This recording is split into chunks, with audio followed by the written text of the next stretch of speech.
right, Shalom.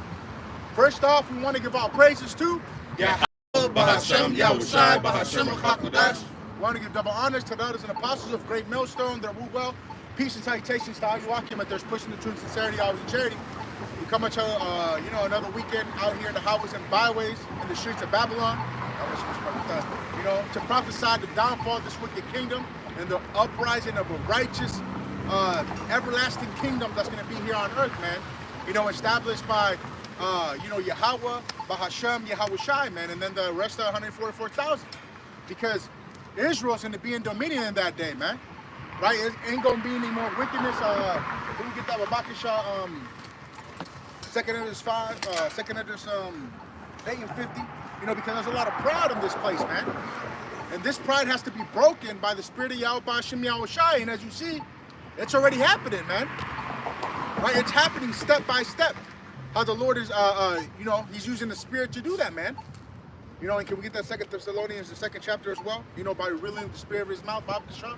This is 2nd Esdras 8 and 50. For many great miseries shall be done to them that in the latter time shall dwell in the world, because they have walked in great pride. Many great miseries, man.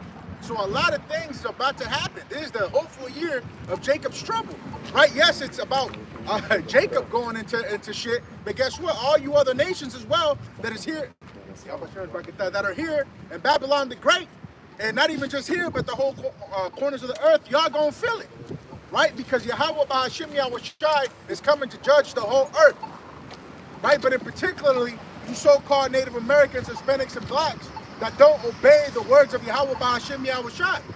All right? Baba Kishah. Yeah, Baba Kishah. 2 Thessalonians chapter 2, and verse 8. And then shall that wicked be revealed, whom the Lord shall consume with the spirit of his mouth, and shall destroy with the brightness of his coming. And the wicked's being revealed. By who? By the spirit of Yahweh Bahashem Yahushai through his prophets. And you guys are doing, the so-called Native Americans, Hispanics, and blacks are doing the will of your daddy, the devil, instead of doing the things of Yahweh Bahashem Yahushai. And that's what ultimately pride is, man. Right? Pride is departing from your maker, from not doing the will of Yahweh Bahashem Yahushai, which is the laws, statutes, and commandments of our power. Right? Because the Lord has given us, and Baruch Baba Kishah, He's given us commandment to avoid punishment. 2nd Esdras. 2nd Esdras, the water, Baba Kishah, and then Baruch 4. 7 and 18.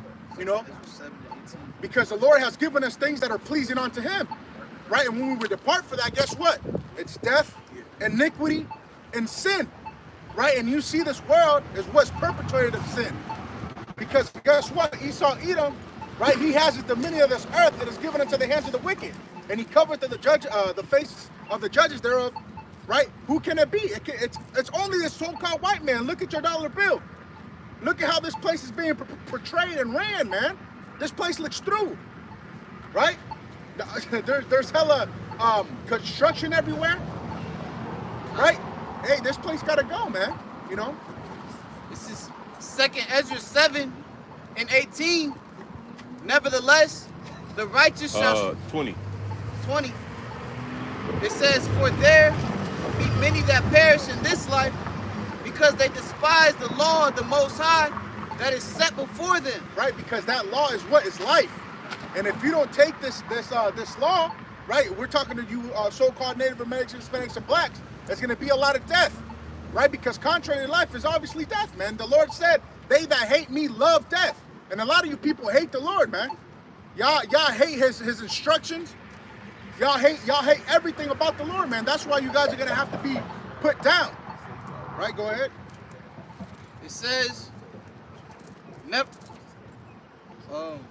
verse 21, for the Most High hath given straight commandment to such as came, what they should do to live, even as they came, and what they should observe to avoid punishment. Exactly, man. And how is he doing that? He's giving you commandment through the word of Yahweh Hashem Yahushai. We're going to go back to that 2nd Thessalonians telling you how does he speak. He speaks through his prophets since the world began, it says in Luke 1 and 70.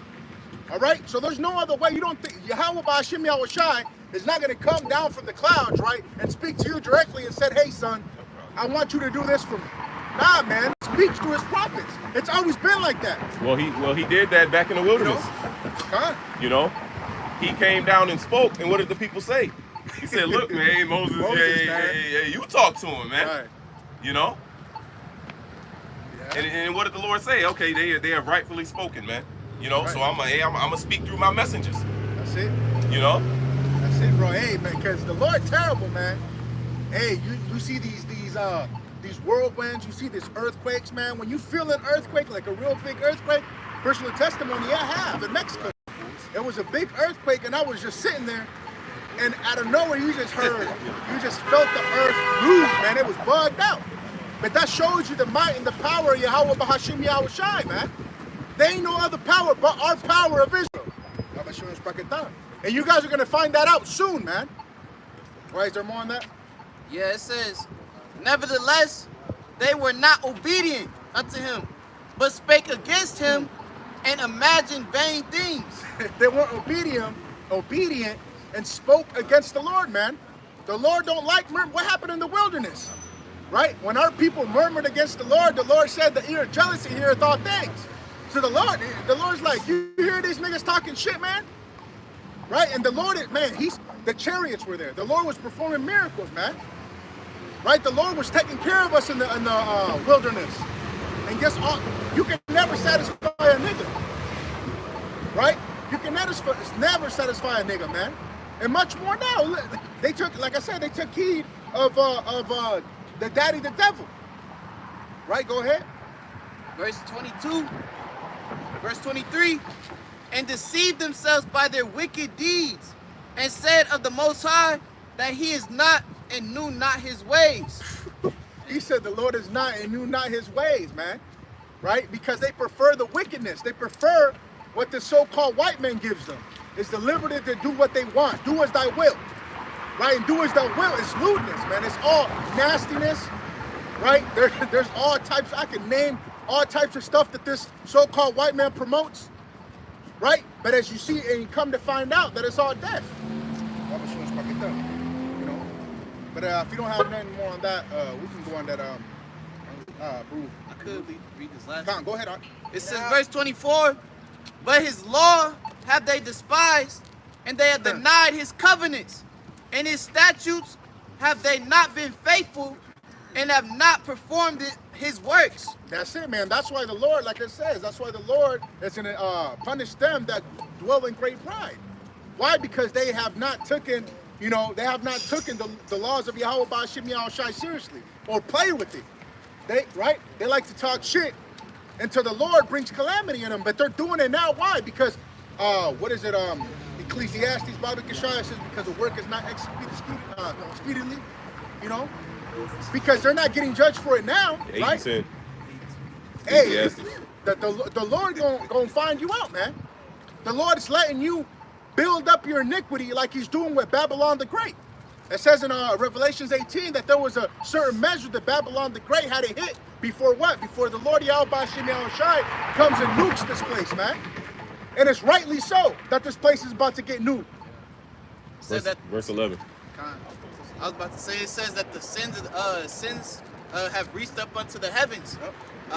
So the iniquities of this place is being fulfilled for the Lord to bring a certain punishment upon this place. Just like the Lord was waiting for the Amorites, I believe they were, to fulfill a certain amount of their iniquities. It's the same thing that's taking place now, and the Lord's about to judge this place. It said that the Lord shall not at all acquit the wicked. And this is what we're about to see is the Lord appeasing his wrath through the angels he's about to send out through the nuclear destructions that the brother mentioned. And we're doing our best to deliver ourselves from that through the spirit and power of Yahweh Ba'ashim Yahweh Shai. Right, and even before, the nukes are what? The creme of the top. Yeah. So whenever everything's finished here, hey, that's the last thing that's about to hit, to destroy this place and make it a desert, right?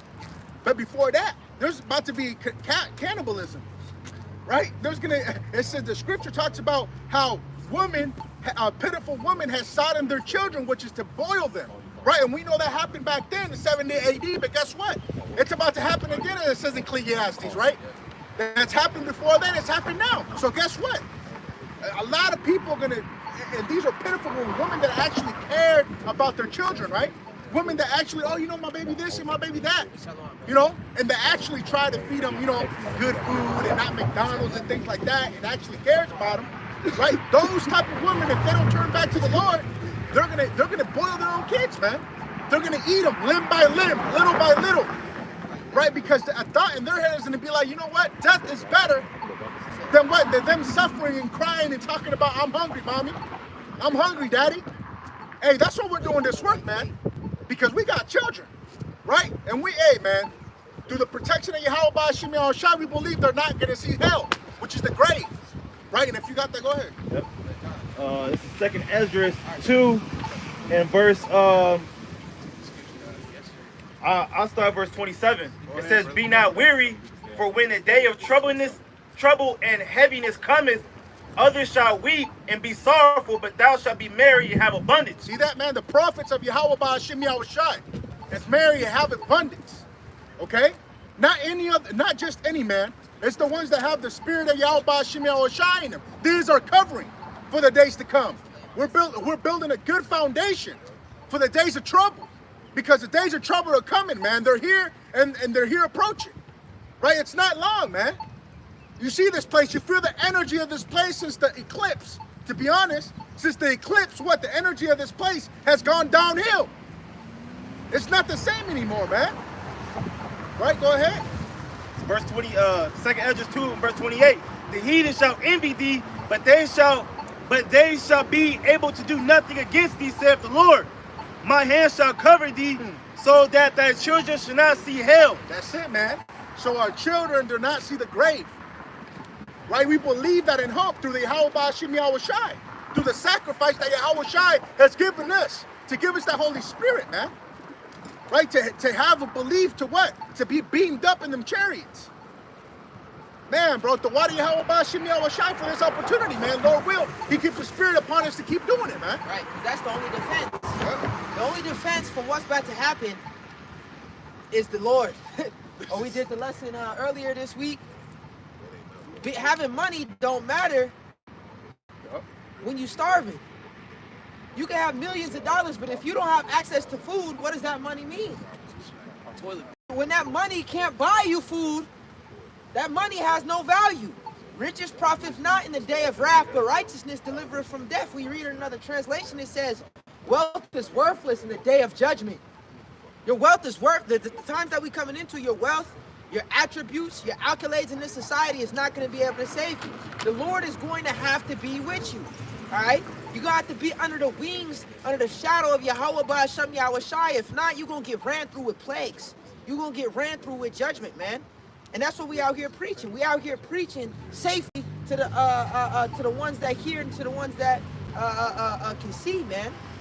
To the ones that repent. It says the Redeemer shall come unto Zion, unto them that turn from transgression within Jacob. That's the part of our message. Just like the same message from the world ignorantly calls Jesus Christ, his real name being Yahweh Shai, he said, repent, for the kingdom of heaven is at hand. The Lord put his spirit upon us to repent, and we're constantly repenting every single day, hoping to enter into his holy, glorious kingdom. But you got it, bro, and that's the good news, man. That's the good news right there. The glad tidings, right, that the scripture talks about. Because it's good news for us. We got to hope to be saved, eh? And we got to hope to be delivered. We got to hope to eat in the time of trouble, right? We came back to the Heavenly Father through Yahweh Shai. But guess what? All these other nations that are not Israel, hey, they're through, man. That's not good news for them. Yeah, that's why it says the nation shall wail in the book of Matthew 24. It says the nation shall wail at his coming. Because he's only coming to deliver the elect. Everybody else is going to be wailing. Everybody else is going to be weeping and gnashing their teeth. He said, my servant shall eat when everybody else is hungry. My servant shall drink when everybody else is thirsty. My servant shall rejoice when everybody else is weeping and being put to shame. This is a good time for the servants of Yahweh Ba'asham Yahweh Shai, but everybody outside of his servants, hey, judgment is coming, man. All right? Go to that. This is Ecclesiastes 7 and verse 12. It says, for wisdom is a defense, and money is a defense, but the excellency of knowledge is that wisdom giveth life to them that have it. Hey, man, this wisdom is everything, man. right? Like the brother was going into riches, right? These cardinal riches ain't gonna do shit for you, right? Like that, I believe in Germany, the Deutsch, currency. Yeah, the dollar. Yeah. Shit, right? They were going into it, and they said that it was cheaper to just burn the money instead of them buying wood, because the paper in that time was easier accessible, man. Because a lot of people are using. I was watching this video. A lot of people were using buckets, just big buckets of that currency just to buy a gallon of water, man, right, or a gallon of milk. But guess what? That's what's happening here. That's gonna happen in America, right? They show you that a little bit in I Am Legend. Like the money was everywhere. It was like nothing. He wasn't hurry up to try to get it. Nah, man, it's nothing, right? But hey, this wisdom is our defense, man. Defense of everything. Nothing is faster than a nuclear missile, than them chariots, man. Them chariots, that's the only way home. Go ahead, you about to say something, bro? Well, like you was saying it. You was saying it all, man. Wisdom got everything covered. All right. When it comes to proper preparation for the last days, wisdom covers it all. You got a lot of these people prepping. You got something called preppers, right? And they're prepping for the last days, where they're storing up on canned goods, where they're trying to be as independent as possible, living off the grid. That doesn't prepare you for what's about to come. It says a time like no other, which you can't prepare for something that's never been seen or never been done. The only way to properly prepare for that is to get on the good side of the one that's bringing those things that's never been seen. Okay? So we're preparing the proper way. We don't have ammunition stored up. We don't have a bunker. We don't have canned goods stored up. We don't need all those different things. The Lord says, seek ye first the kingdom of heaven, and all these things shall be added on to you. So the proper way to prep, all right, for the times that we coming into, for the terrible times that we coming into, is what we're doing right here. The Lord's not telling us to do no crazy ass shit. He's telling us to what? Those that rehearse the righteous acts in the land of drawing water, they shall believe, but they shall be delivered from the noise of the archers. Okay? He's telling us to rehearse his righteous acts. He's telling us to repent. He's telling us to walk humbly with him and follow his ways. These are all simple things. He said, my burden is easy, my yoke is light. Okay? There's some Isaiah. And those are things that are wise. You know what I'm saying? The scripture says that wisdom bringeth to a kingdom. So what we're doing is wise in the sight of the Lord, man. The wisdom of this world is foolish, man. So storing up and thinking you're gonna survive the wrath that the Lord's about to come, that's foolishness, man. What we're doing right now is what's gonna bring us to the kingdom, and us having faith and to the end is what's gonna, hey, because the Lord said, hey, shall he come and shall he find faith on earth, man? So our faith is going to be tested. Our faith is going to be required to have in these last days to see if you're going to believe in Yahweh B'Shem Yahushai and trust in him, or if you're going to believe and trust in this devil, man. Which fear are you going to choose? The fear of the Lord or the fear of man? You know? I got one real quick, just to back up basically both y'all brother statements, because the brother said, how can you prepare for something that never happened on the earth, man? You know, you can trust in the power who's bringing these plagues, and that's beautiful that you spoke on the fear of the Lord. Now, this is the book of Sirach 34:16. It says, let me see. I start at 15. It says, blessed is the soul of him that feareth the Lord, to whom doeth he look, and who is his strength. For the eyes of the Lord are upon them that love him. He is their mighty protection and strong stay, a defense from heat, and a cover from the sun at noon, a preservation from stumbling, and an help from falling. Wow. That's beautiful. Yeah. A preservation from stumbling and a help from falling. In Proverbs, the 2nd chapter, I believe it's the 15th verse, it says, wisdom shall preserve. Can someone read that for me real fast? And then you can jump precept to that. Proverbs 2:15. It's Proverbs 2:15. It says, whose ways are crooked. Jump down. Proverbs 2 and...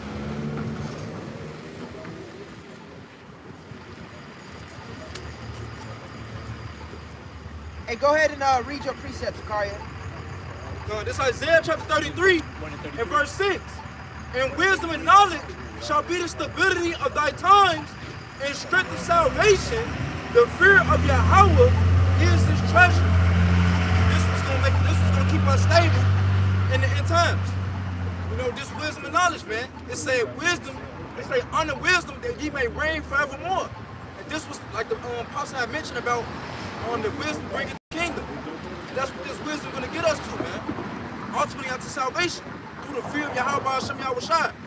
This was gonna keep us stable and firm in these end times. This Proverbs 2:11. Discretion shall preserve thee. Understanding shall keep thee. Shall keep thee from stumbling, like the precept the brother read. This is what's going to keep us from falling. But the rest of these people, they're going to walk as blind men. Get that in the book of Zephaniah. All right? They shall walk as blind men. The first chapter, the last 3 verses. Okay, go ahead, read that again. It's Proverbs 2:11. Discretion shall preserve thee. Understanding shall keep thee. I read it in the NLT also. It says, wise choices will watch over you. Understanding will keep you safe. Understanding is what's going to keep you safe in these last days. All right? That's the only way to be safe from what's about to happen. Is understanding. It says in Isaiah 33, wisdom and knowledge shall be the stability of thy time. Right, so you just read it. I was looking for that precept. That's perfect, man. The brother read it. Wisdom and knowledge shall be the stability of thy times, and strength the salvation. The fear of the Lord is his treasure. We have a treasure. In Corinthians it says, we have treasure in earthen vessels. All right? This is a treasure that nobody even knows that we have, man. It says that the kingdom of heaven is likened unto a treasure hidden in the field, hidden in plain sight. Okay? Hidden in plain sight. We're a treasure out here in every city. In every major city, you got Israelite camps. More importantly, Israelite camps that's teaching you the whole truth. More importantly, you got servants of Yahweh by Hashem Yahushua on the highways and byways in a city near you, showing you the way of salvation and what you should do to avoid punishment, and niggas walk right on past. And niggas play around. And niggas bullshit. It says, make no tyranny to turn to the Lord. For suddenly, in your security shall you be destroyed. In your security, you niggas is secure right now. You're gonna drive up and down the street. You're gonna celebrate some goddamn Cinco fucking de Mayo, man. All right? Complacent. They're complacent. You know? They're like a motherfucker that went to sleep in the middle of the street because ain't no bus came down this road and shit. So they just laying in the street. Well, you're going to eventually get hit because it's going to come, man. You know, like the brothers is going into, man. It's going to come swiftly, man. You know, when you at least expect it. You know, the Lord doesn't want us to be complacent, man. When you hear this word, you got to fucking move, man. You got to do something about it, bro. Scripture says the lion have roared, who can but prophesy, man? The Lord will threaten, man. You know, we took this as not just a threat, but a promise, man. That's exactly what it is. It is, yes. The Lord, it's both, really. Yeah. All right, because it says in the book of 2 Ezra 16, the Lord has threatened, who shall not be utterly beaten into powder, man. And there's a promise. The Lord not slack concerning his promise. He's not a man that he should lie. Yeah, he ain't that nigga in the cell and shit, nigga. When I catch you with a, you know what I'm saying, will beat your ass in the world, nigga. You know, he ain't that guy making idle threats and shit. Then he see your ass, he don't say shit, man. No, the Lord don't make idle threats, man. You know? When it says 1 Thessalonians, 1 is at 3, I start at 1. It says, but of the times, Salakia, 5 and 1. It says, but of the times and the seasons, brethren, ye have no need that I write unto you. For yourselves know perfectly that the day of the Lord so cometh as the thief in the night. For when they that thief in the night, it ain't gonna be to those that's been watching, crying out and expecting these things to come, because the Lord gave us the signs and the wonders, hey, that he on his way. So we ain't about to be distracted by the things of this world no more, man. All right, we're looking upon the Lord to return soon and very soon, man. So we want these things to come to pass, because we know that this place got to be destroyed in order for our righteous kingdom to come, for the Lord to establish his righteous kingdom here on earth. You know what I'm saying? So, hey, we want these things to pop off, man. But the people of this world, what they want this place to continue on. They want to get comfortable in this place, you know? And that's that keeps us in a certain mindset, man. Right? Knowing that these things have to come upon earth, we know that, hey, all right, if we're in a certain situation, hey, the Lord said this would happen. And that calms our mind, right? The Lord gives us a sound mind knowing those things because the Lord prepared us for it, right? Not like these other people, other camps, they don't prepare their people for what we're about to come. Yeah. Now, yeah, these guys, these other camps, it says in the book of Ezekiel that they have not gone into the gaps, all right? That their prophets is like the foxes in the desert, and they have not prepared Israel to the battle. Roughly paraphrasing Ezekiel 13, man. These guys ain't preparing. You don't know what the MOTB is. You don't know what the fuck is about to go down. All right? You being taught that the MOTB is sitting in every form. You're gonna get ran through. You're getting told you gotta change your name with the government to Ben Israel. You're getting told that the only way you can have a wife is by getting your paperwork with Esau, man. Wow. That's what you being fucking taught, man.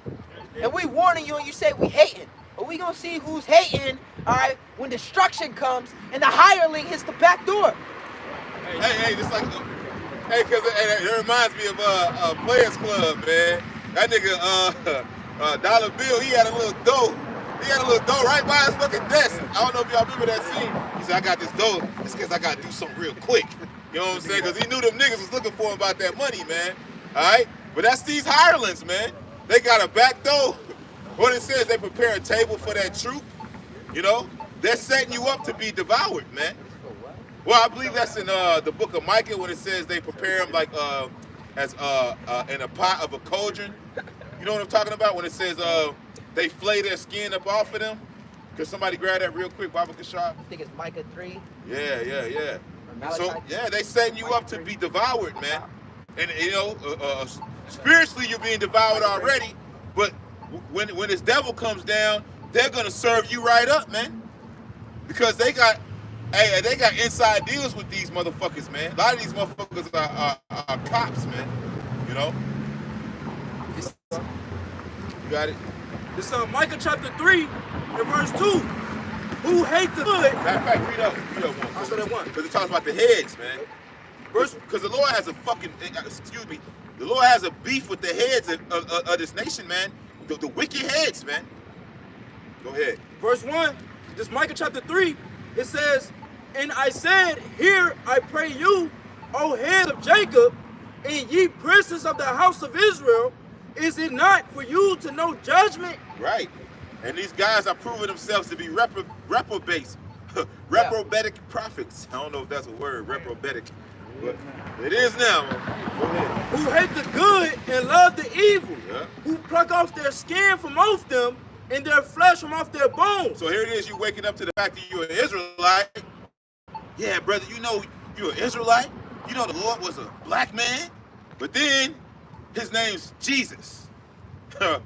Most High Christ blessed. The MOTB is Christianity, brother. You know? So now they ripping it. So here it is, you trying to come alive. You trying to come together. The bones is trying to come together. And they cutting you up, bro. They chopping you. Spiritual chop shop, man. You know what a chop shop is, right? They steal your car and they fucking dismantle your car. Yeah, they tearing you up, man. And that's what the Lord, that's what, bro, spiritually, that's what the Lord's seeing. Imagine you just seeing the shit, what do you call that shit? The frazzle drip, you ever heard about that? The shit that the Clintons was doing, chopping up little kids and shit, you know what I'm saying? Imagine seeing that shit, just going in the, you know, you could have you could look in the room and see them chopping up people, man. Well, that's what the Lord's seeing, like, yeah, they chopping these people up, man. You know? So we gotta be the ones to say something about that, man. You know, like the brother's going into, man. So go ahead. Verse 3, who also eat the flesh of my people and flay their skin from off them, and they break their bones and chop them in pieces, as for the pot and as flesh within the cauldron. Yeah, man, that's how the Lord look at you, man. I was that nigga Hannibal Lecter, man, that nigga Silence of the Lambs. That nigga said I ate his liver with some fava beans in a canteen. Nasty. But that's how the Lord looks at you niggas, like spiritual cannibals, bro. All right? But we're not supposed to be dissimulating. We're supposed to be putting that skin on you, man. You know, helping put that breath in you, man. Giving you the truth, you know, but y'all got it. But here it is, the Lord gave us the spirit of life, and now you got these false camps, hey, trying to put you back into that dead estate, man. Yeah. You know what I'm saying? Scattering the flock, but the Lord is gathering the elect, man. All these other false camps, is gathering the 2/3, you know? Yeah. Yeah, it says that the kingdom of heaven is likened unto a net cast into the sea, and it brought in good and bad fish. Roughly paraphrasing, man. So you see a lot, and there's a lot more bad fish than there is good. All right, there be many more of them that perish than of them that shall be saved. So we just gotta stick to the straight and narrow, man. We gotta stick to the straight and narrow. We on the right path to eternity. We on the right path to salvation. We gotta stick to the script. Put on as the elect. Give diligence to make our call and election sure. For if we do these things, we shall never fall. We got salvation waiting for us, man. We got deliverance waiting for us, but we must continue to examine ourselves. We must continue to take heed. We must continue to get better, all right, and to grow. It says, be steadfast, unmovable, always abounding in the work of Yahweh, Bahasham Yahushai, for we know that our labor is not in vain. There's a great, glorious reward that comes with this ministry of ours, but he's not just handing it out to everybody. He's going to try us. We're going to go through trials and tribulations to perfect us. We got to go through suffering to be made whole, to be made complete. It's all a part of the process, man. All right? Y'all brothers got it. I had a precept. Bring it out. This is 1 Timothy 4 and verse 16. It says, take heed unto thyself and unto the doctrine. Continue in them, for in doing this thou shalt both save thyself and them that hear thee. Right. Really, you could have started, where'd you start at? Start up at verse 12. 12. This is 1 Timothy 4 and verse 12. It says, let no man despise thy youth, but be thou an example of the believers in the word, in conversation, in charity, in spirit, in faith, in purity. Yeah, be an example. We have to be an example, man. A walking example. All right? We can't just come out here and talk a good talk. When camp shut down and we take the garments off and the sign is put back in the trunk, we got to walk a good walk, man. Okay? Going back into the Isaiah 33, it says, who shall be able to dwell with devouring fires and everlasting burnings? It says, those that walketh uprightly and that preach it and that talketh righteously. So the two go hand in hand. Our talk got to match our walk. We got to practice what we preach and live what we learn. Go ahead. This is verse 13. It says, till I come, give attendance to reading, to exhortation, to doctrine. So this is Paul writing to Timothy, till I come. This is what you should be doing. In a wider sense, this is the Spirit talking to us.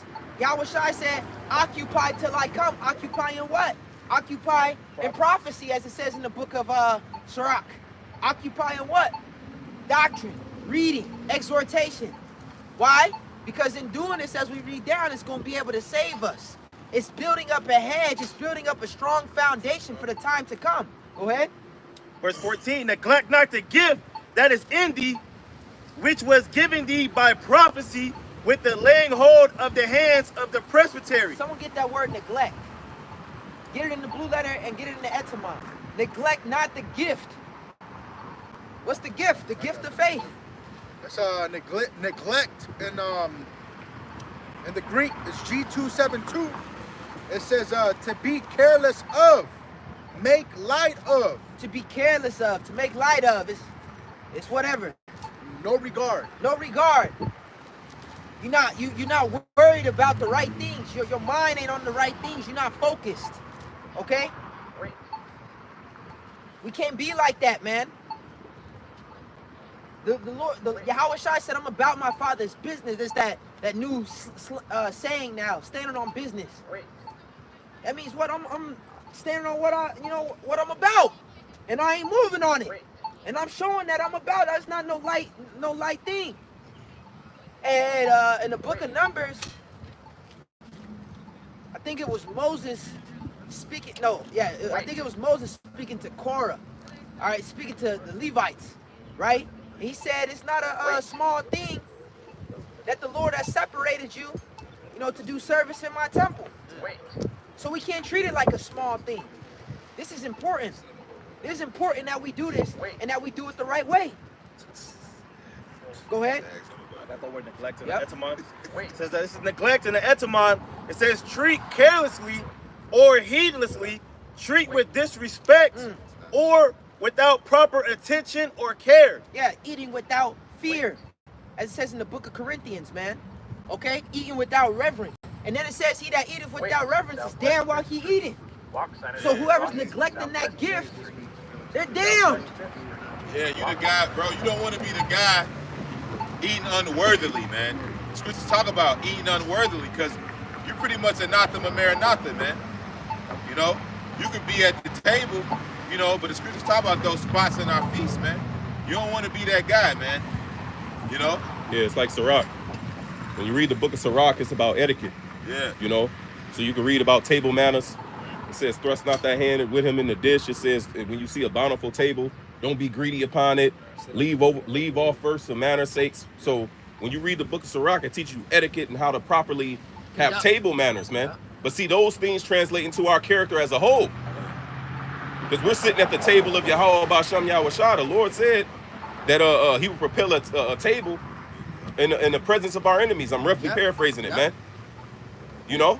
So this knowledge that we're partaking in is a table. In Proverbs 9, it says, wisdom have slain her beast. She have mingled her wine. So here it is. You got guys that's sitting at the table with us with bad table manners, man. Elbows on the table. You know? Meaning what? That their character and how they conduct themselves in the ministry is not It's not conducive of a prophet. I literally thought that in my mind. But I ain't. Yeah. It's not conducive. You're not fitting the description, man. All right, man. You know how the fucking police, like, you know, you got a description guy had on blue. How heavy is that? It's a precept in Sirach where it says, thrust it not with him in the dish. Yeah. And what did Judas Iscariot do, man? Yeah. You know? Yeah. Yahushua even said it, he that dippeth with me. So it just shows you the different characteristic that was in individuals, man. Yeah. You know, being insatiable. That Sirach says, leave off for manner's sake. When you see an abundant table, don't, man, it's enough food for everything. Like, nah. Yeah. But that shows the individual who just goes after his lust and he's insatiable. Yeah. He can't be satisfied. Yeah, every chick you see, you got a J on her every time. Every number you get, you got to smash. You know what I'm saying? Everywhere you feel like it's popping, you got to be there all the time. You know? But hey, man, we gotta live a more balanced life, man. We gotta live false balance is an abomination, man. You know? Yep. The scripture says, don't fulfill the lust of the flesh. Yep. You know what I'm saying? So we have to be feeding the spirit more than we feeding the flesh. You know, of course you gotta, give your flesh, feed it a little bit, but you gotta control it, man. You gotta be able to control that flesh, man. Hey, the flesh is like, you know the little honeycomb motherfucker? You know the commercial, the honeycomb? The wolf, the dog, whatever he was. Yeah, he was a little fucking furry little fucker, man. It's like, that's the flesh, man. Now, every now and then you give him a little, all right, nigga, get the fuck out of here, man. But you don't let that nigga just run wild. He gonna tear your life up, man. He gonna fucking go in the cabinets and, he gonna rip your whole life apart, man. That little fucking, I'm just using him as an analogy for the flesh, man. Yeah, Paul said I put my body into subjection, man. So we gotta focus, and it's daily. We gotta focus on putting our body in subjection. Someone get that word subjection, man. Sub means under, ject means rule. All right, that's a light definition. Under the rule, we gotta rule ourselves, man. It says in your patience possess your souls. There's another scripture that says that we may rule our vessel. You got it for me, Zakaria? Go ahead. I got an etymon. Yep. This is subjection in the etymon. It said obedience, submission, servitude, bondage, state of being under the dominion of another. Under the dominion of another. We must put our flesh under the dominion of our spirit, and not the other way around. And why is that? Because what the scripture says, the flesh is weak and the spirit is weak. You know what I'm saying? So this weak ass flesh is going to want everything is see, and you know what I'm saying? So we got to be in the spirit, man. Yeah, that was the flesh is insatiable. Yep. The flesh cannot be satisfied, man. So that's why you can't allow the flesh to rule over you, because it's never satisfied. So it's going to always seek for something to fulfill this hole that's there, man. It's like a crackhead chasing for that high. All, you know what I'm saying? A fiend. The flesh is a fiend. Yeah. Hey, well, King Solomon said it, man.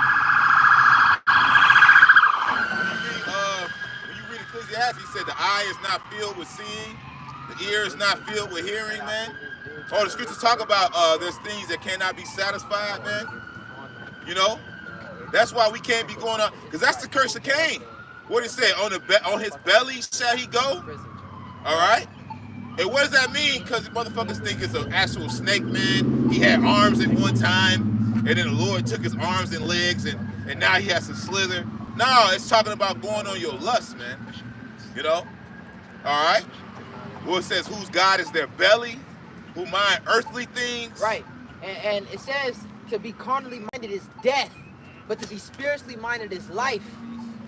That's what it says in the book of Galatians. Get that. Galatians 5 and 16. You said you had a precept? Yeah.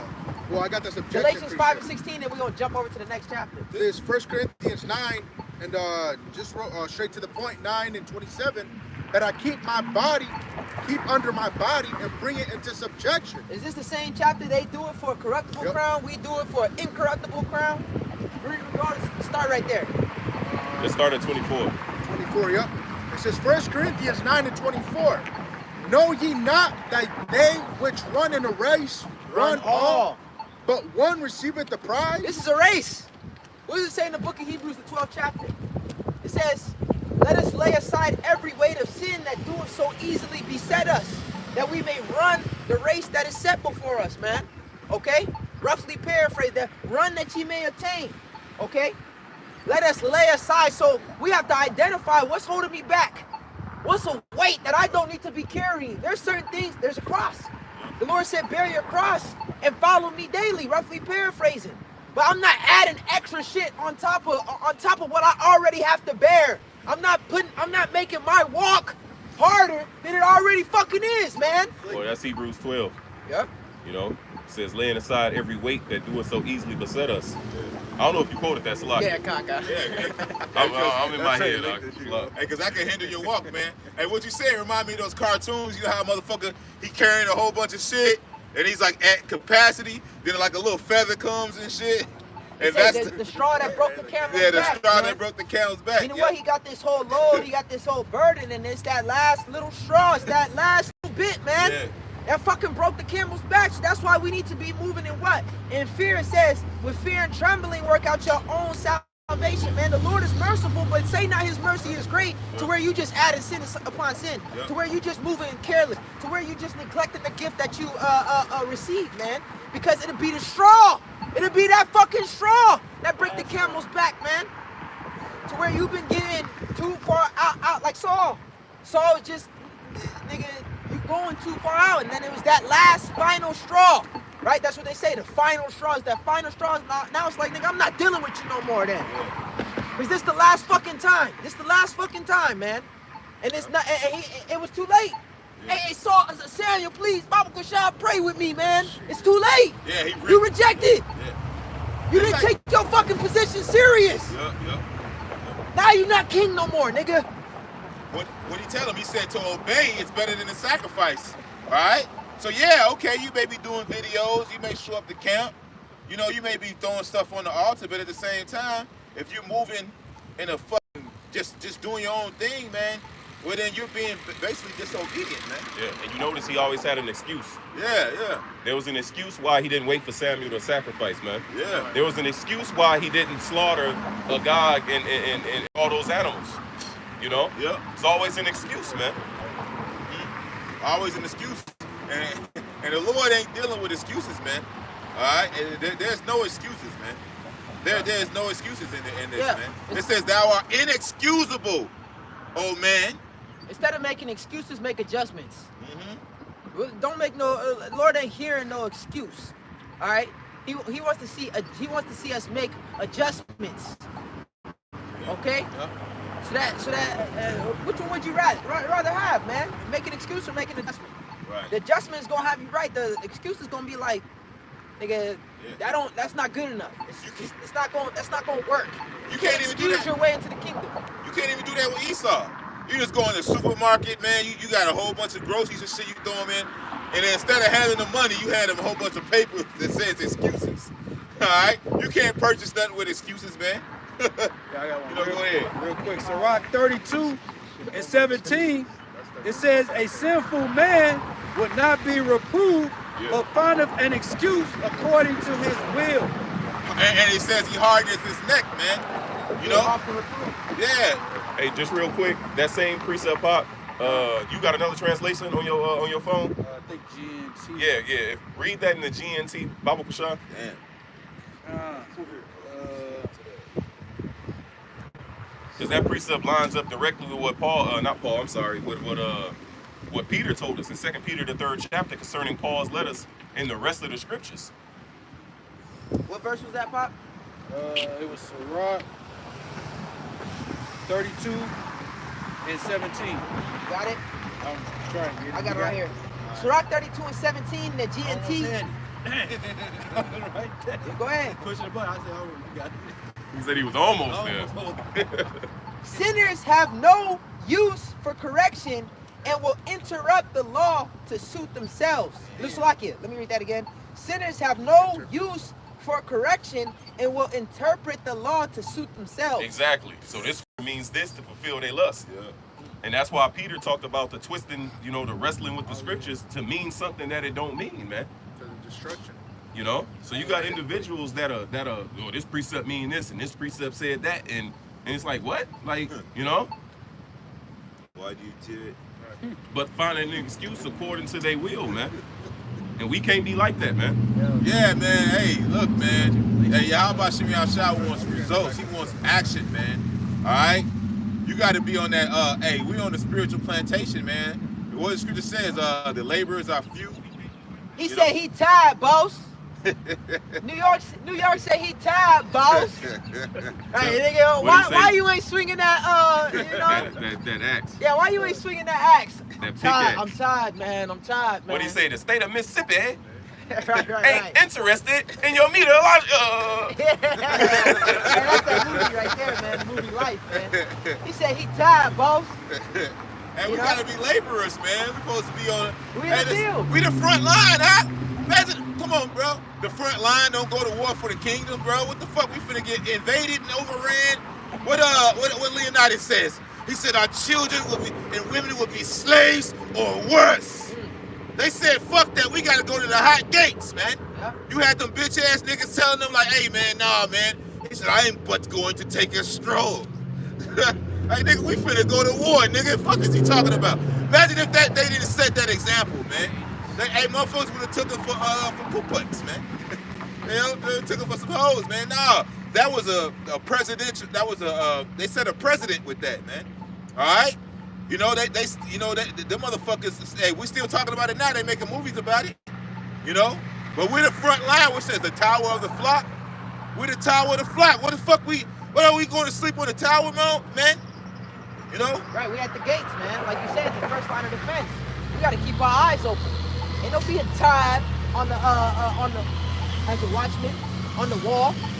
You got to keep your eyes open, man. Yeah. Oh, that goes back to that Thessalonians that the brother was reading, right? Walk as the children of light, because we didn't even get to your point, right? Right, 1 Thessalonians, yeah, I can go back to that. Go ahead. Hey, well, you get that, bring it out. Sirach 2 and 12. Woe be to the, it says, woe be to fearful hearts.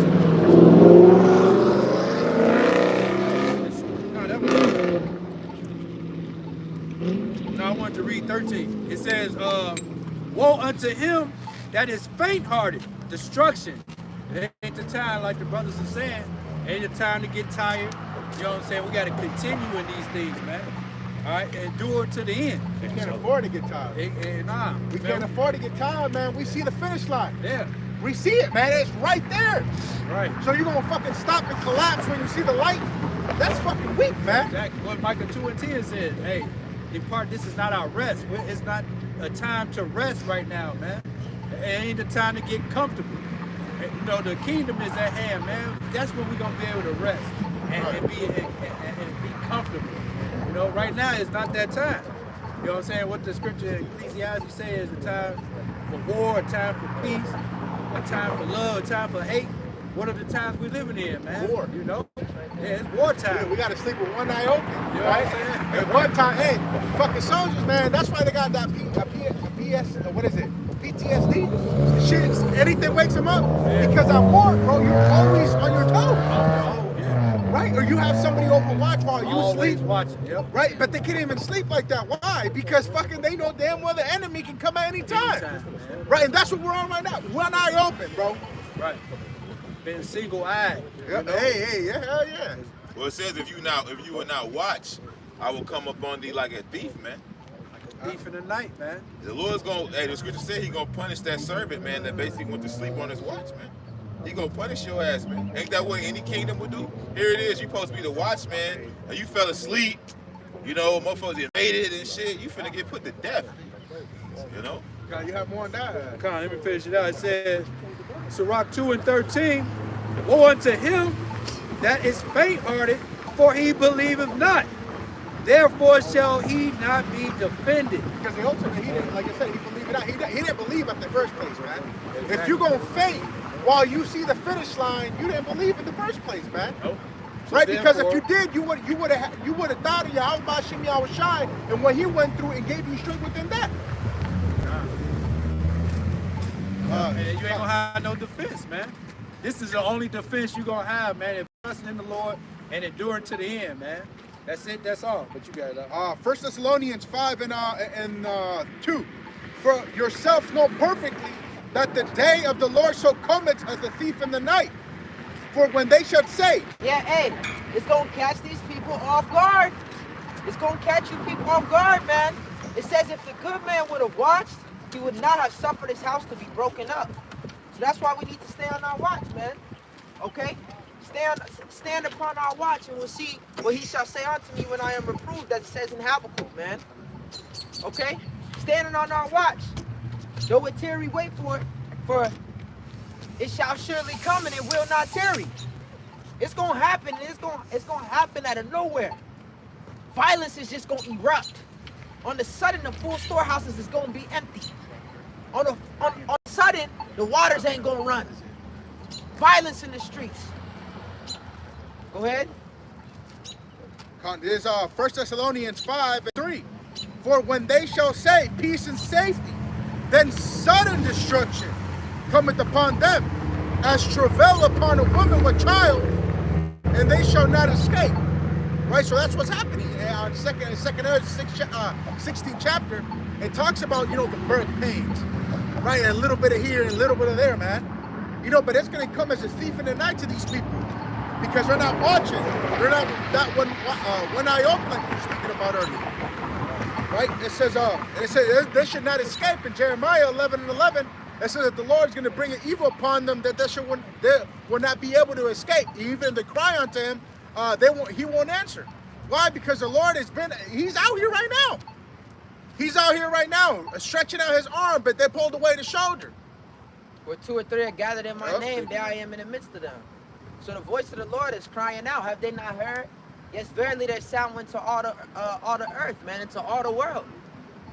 And only his sheep is going to hear his voice. Yep. That's why these people not hearing, because you're not of his sheep. And the Lord's separating everybody, man. He's separating the sheep from the goats, man. He's separating the wheat from the tares, man. The clean from the unclean, the holy from the profane. And it's all going to be made manifest in these last days. Go ahead. It says verse 4, 1 Thessalonians 5 and 4, but ye, brethren, are not in darkness, that day should overtake you as a thief. Ye are all the children of light and the children of the day. We are not of the night nor of darkness, right? Because the darkness represents wickedness, right? We're not in wickedness, but we're in what? In light. And we're in Yahweh Shimi Awashai, man. And righteousness and this wisdom. That's how we know. That's how we can measure the times diligently. That's how we know that this place is about to collapse. Utterly. For real, for real. What's that scripture you read? It said about continuing them. That was just read that. They continue in them? keep your eyes on Timothy- the prize. Timothy- Oh no, well, yeah, keeping our eyes on the prize. About just keeping our First eyes. Corinthians. Oh, First Corinthians. Yeah, I can go back to that a bit after that. All right, come on. No, yeah, I just wanted to say, hey, keeping our eyes on the prize, man, and that prize is the kingdom, man. We can't have our eyes set on the things of this world. You know, that's a distraction. All these things that's of the world is about to come to naught. So we gotta keep our eyes on the prize. That prize is the kingdom, man. Having salvation, mercy from Yahweh B'Shem Yahweh Shai. Well, that's where you're gonna fail. As soon as you have your hope in something tangible here on earth, that's when you fucked up. You done. You know you fucked up, right? If you don't have your eyes single and your trust on something that is not from this world, which is Yahweh B'Shem Yahweh Shai, you're screwed, man. It says, verse 4, it says, but ye brethren are not in darkness, that day shall overtake you as a thief. Ye are all the children of light and the children of the day. We are not of the night, nor of darkness. Therefore let us not sleep as do others, but let us watch and be sober.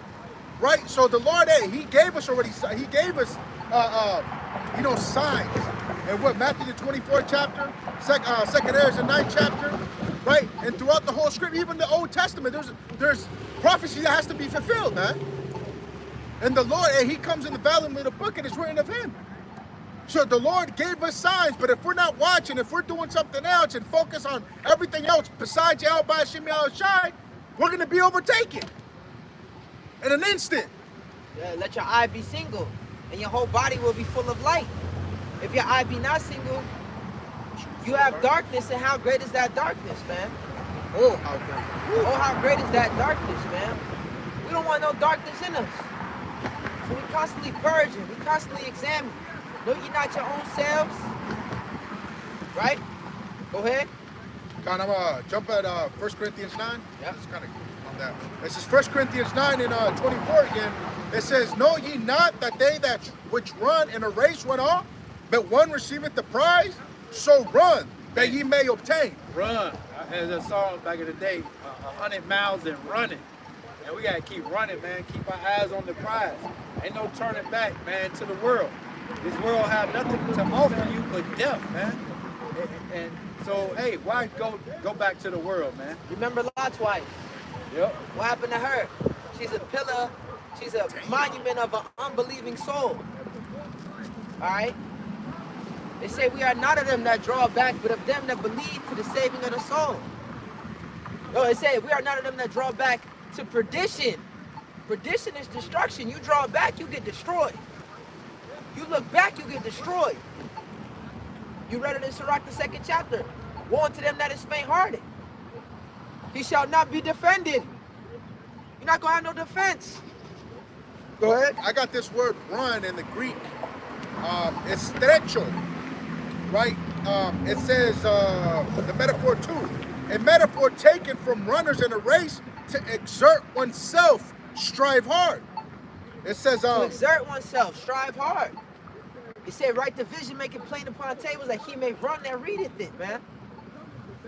We run it, and we read another translation that says that he may run with the correct message. We got the correct message, and we delivering it to the people. Whether they hear, whether they forbear. Go ahead. Car, it says metaphor 4, it says to incur extreme peril, to go through extreme peril, which is required the exertion of all one's effort to overcome. Right? So hey, we're doing everything through the spirit of Yahweh B'Shem Yahweh Shai, because it's all of Yahweh B'Shem Yahweh Shai. It's not of oneself, we know that. But hey, we're giving it all, man, to the measure that is given unto us by Yahweh B'Shem Yahweh Shai. It says the exertion. You want me to read it again for you?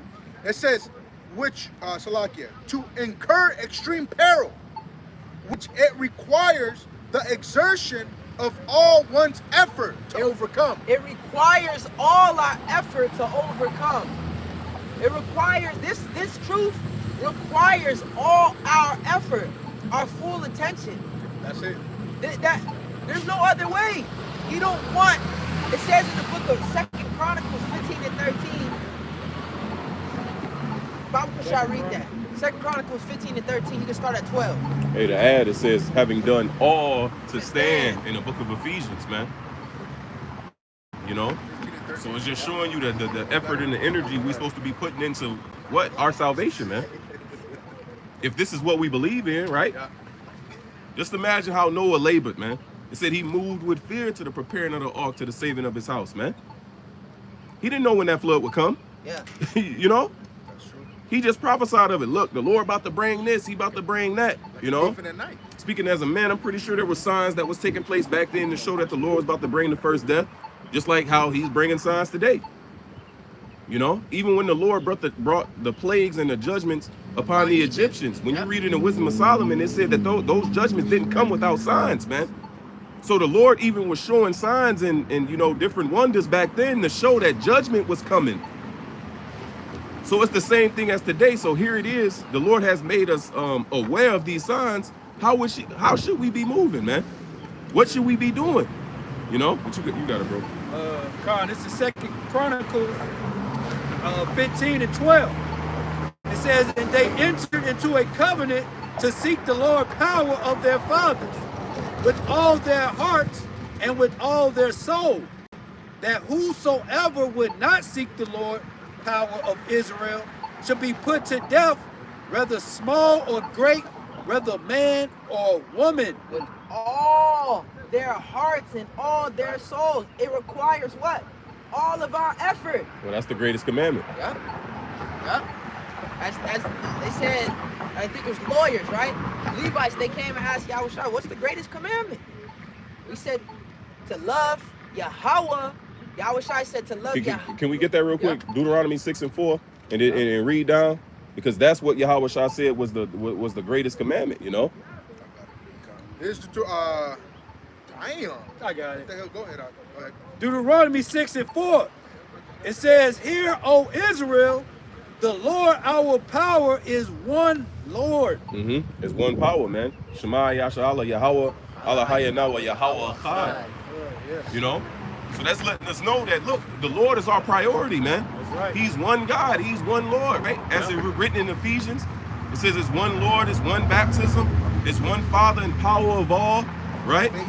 In the first verse of that chapter 4 that I just quoted, what did Paul say? That we walk worthy of the vocation wherewith we have been called, man.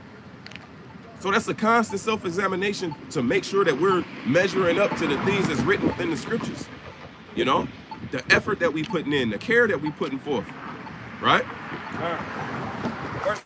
Verse 5, it says, "And thou shalt love the Lord thy power with all thy heart and with all thy soul and with all thy might." Oh, it take not half, not some. Right. Sometimes. Yeah, nah. All. You gotta give it your all, man. The Lord want to see you give your all to him. He don't want half you in the world and half of you serve. You can't, what to say? You can't serve two masters. Hey, so the Lord is a jealous power, man. We see you doing that, you trying to be in the world and in the truth, man, the Lord gonna spew you out, man. You know? You want more on that? Yeah, you can keep reading down. Verse 6, Deuteronomy 6 and 6. Because now he's gonna further explain how we serve the Lord with all our might, you know. Go ahead.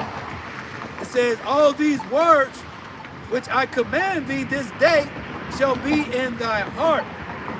These words got to be in our minds, man. Hey, the frontlets, they have to be our frontlets. That's man. how we see the world. Yeah. You know, the brothers watched that movie They Live with Roddy Piper. He had to put the glasses on to see what the world was truly like, man. Exactly. You know, for lack of a better word, he put the glasses on and he was able to see that these people was alien, they demons, you know, and that the advertisements and these different things were spells, man. And that's this place is built upon witchcraft and sorcery, and we able to see that through the spirit, through what the knowledge that have been gifted unto us, man. And that was in the 90s, right? That movie? I believe so. That was, either the 80s or 90s. Yeah, that was way back then. They actually have a clothing line called Obey. Yeah.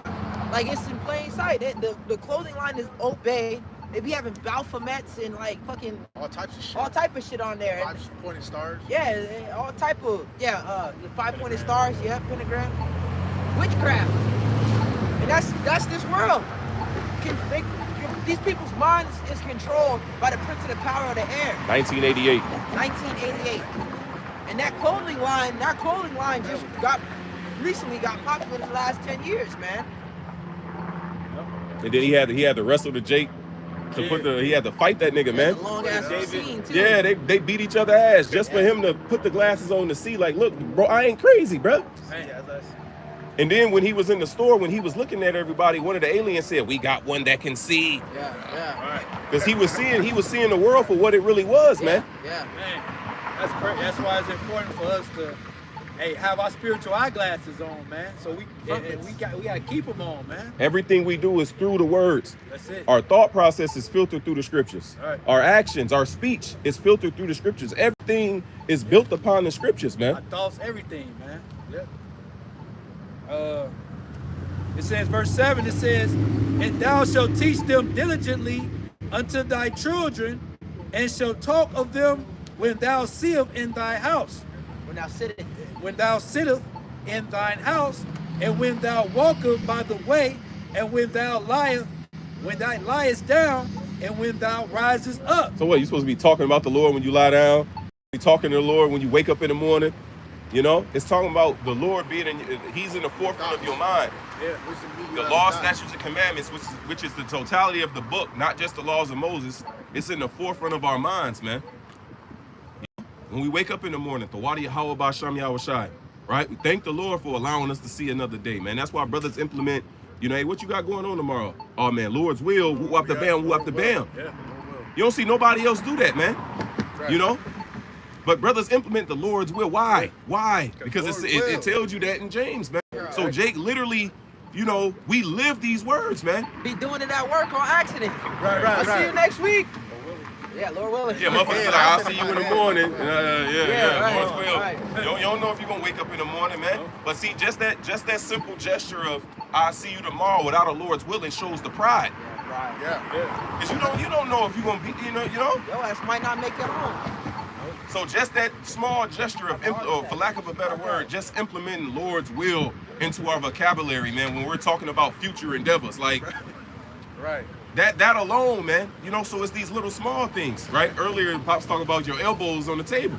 Yeah. Right. Sirach speaks about how that's a shame. So just, the little things like that, man. So if we're able, like it says in Sirach, to contemn not the small things, so if we're able to pinpoint these small things and correct it within ourselves, how much more are we able to see something big as fuck? Yeah.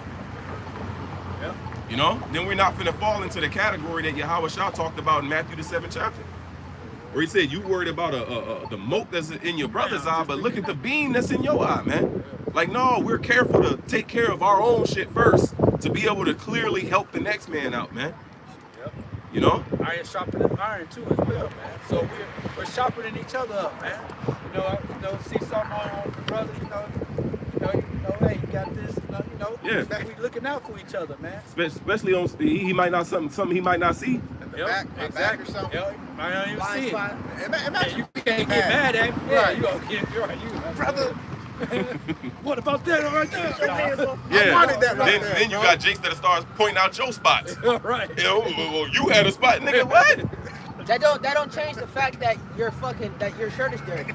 Yeah. I got to spot the water, but it doesn't change that you still have to clean that spot. Yeah. When the Lord comes, you ain't gonna say that to the Lord. Well, he had that. You know what I'm saying? Oh, hell no. He worrying about you. He gonna come at you and what you did and what you didn't do. But you got it. Yeah. That's pretty much it. That was the point. But we were mentioning the movie, They Live. But I was just thinking about, the demon said one can see, right? And I was thinking of this precept. Ephesians 6 and 11. Put on the whole armor of Yahweh, that ye may be able to stand against the walls of the devil, right? The trickeries of the devil. Because everything you see is a spell. The ram's horn, and the Baphomet, right? Everything you see is idol. Right? It says, verse 12, it says, for we wrestle not against flesh and blood, but against principalities, against powers, against the rulers of darkness of this world, against spiritual wickedness in high places. And we can see an example. What was it? The Feast of the Beast, I believe it was called, or yeah, it was from April 24th, I believe, to May 1st. You know, I believe it's the Feast of the Beast where they, you know, do all the sacrifices and things like that. You know, so these people, you know, hey, shit, they didn't fucking sleep. You know, and I'm speaking as a man, but hey, bro, shit. If they were sacrificing and doing all this wickedness, trying to come against, really, they're trying to come against us, right? Throwing encampments, as you see, they're doing different legislative laws now. You know, you can't talk about the you know, the small hats, The big nose, the wall big, humpers, big tunnel nose, diggers. you know, more naked mole rats, man. You know, Least of the flock. right? Oh man, bro. Hey, the Lord gonna get you niggas, man. Right? But I think I had one more. So like, it says verse 13. Wherefore take unto you the whole armor of Yahweh, that ye may be able to withstand in the evil day, and have done all to stand. The armor is in a fucking bulletproof vest. All right, with fringes on it. 50 Cent coming out to whoop your head, boy. That's not gonna keep you protected. The whole armor. That goes back to what? The wisdom is got us prepared on every side. Okay, you got some canned goods stored up. That'll keep you good in this aspect for a little bit. But what about the famine? I mean, but what about the pestilence? What about the earthquake? What about the troops? So this wisdom is what's going to keep us safe on every side. It's going to protect us from the famine, from the pestilence, from the earthquakes, from all the coming calamities, the plagues that's going to hit this place, man. Yeah, hey, the Lord will move you off that stash. Yeah. You know, here it is. These things happen suddenly, man. So you might have your ass at work or you at the grocery store when there's a panic. Then you can't get your ass back home to where all those stored up goods are, man. Like leave the world behind. You know, then what? I got all this water and I got all these canned goods stored up, but shit popped off while I'm fucking across town. Now they raised the bridges. Now they put checkpoints. Then what, man? You know? Yeah. See, these carnal things we can't trust in. Like that movie, The Road. You know, they stumbled across a full loaded bunker. Yep. So what happened to those people? Never made it. Dude. Obviously. All right. You know? Hey, they showed you that, I think one of you brothers, the recent movie that just came out, Leave the World Behind. That little girl stumbled across the thorns, right? House full of, they had a whole panic room downstairs. They had all that stored, but where they ass was at? They had Rick Ross's H2O system down there. And create H2O. Create water. Had the Friends films and everything. Yeah. They was stacked. See, people don't understand, man's goings is of the Lord. You know, you can store all this shit up at a certain place, man, and the Lord gonna have your ass, you know, somewhere else. Yeah. A lot of these people who's hoarding, storing up shit, man, don't be surprised they get their ass drafted. Damn. So here it is, you stored up all this shit here in America, but your ass got sent over to the Valley of Yahweh Shaphat, man. So all that shit you stored up, who is gonna benefit now, man? I'll go to this 1 Corinthians 9. Because that will happen, man. There will be a draft implemented, right? Because they're talking about how the army, the recruit army All-time low. is at an all-time low. The recruiting of the armies, man. And here it is, American armies is spread thin. You see? So here it is, the army spread thin, the recruit numbers is low. Come on, man. You got the force motherfuckers, man. Women is gonna be drafted. Yeah. You bitches that, man, these bitches is so nasty. Timberland wearing ass bitches, man. Yeah, these sexy red bitches that want to shake their ass, go shake your ass over there in the desert. Sukiana. Man, send them all over there, man. Send them bitches over there, man. Like on the movie Ants, you know, put a helmet on that bitch head and put an assault rifle in that bitch hand, man. Yeah. Go to work. Them Cumbrellas not gonna be able to let her watch to shoot somebody, man. They wild, bro. This is 1 Corinthians 9 and 25. And every man that striveth for the mastery is temperate in all things. Now they do it to obtain a corruptible crown. focus on mastering ourselves, man. Okay? Talked about temperance. That's what? Discipline. Self-control. Yep. We gotta master. How the fuck we gonna control the world, man? If we can't even control our urges. Yep. It says striving for the masteries, right? I'm thinking of the one in Timothy where he's talked about a man is not crowned except he strive lawfully. I think they said the same thing. I think he mentioned masteries in that, if I'm not mistaken. I look it up. Strive lawfully. I think he said if a man strive for the masteries, he is not crowned except he's strive lawfully. I believe that's how it's worded. This is 2 Timothy chapter 2 and verse 5. It says, and if a man also strive for masteries, yet is he not crowned except he strive lawfully. Right. So that's the same thing he just wrote to the Corinthians that we just read right there, right? Y'all can on what you read in 1 Corinthians 9? Come on, brother. Yeah. You know? So the masteries, man, that's like, you know, what they say, Michael Jordan level. Now you got this little nigga that came on the scene, Anthony Edwards. So you could see the effort and the energy he put into his craft. He's striving for the masteries, man, to master that craft. But it says what? That you won't obtain that crown except you strive lawfully.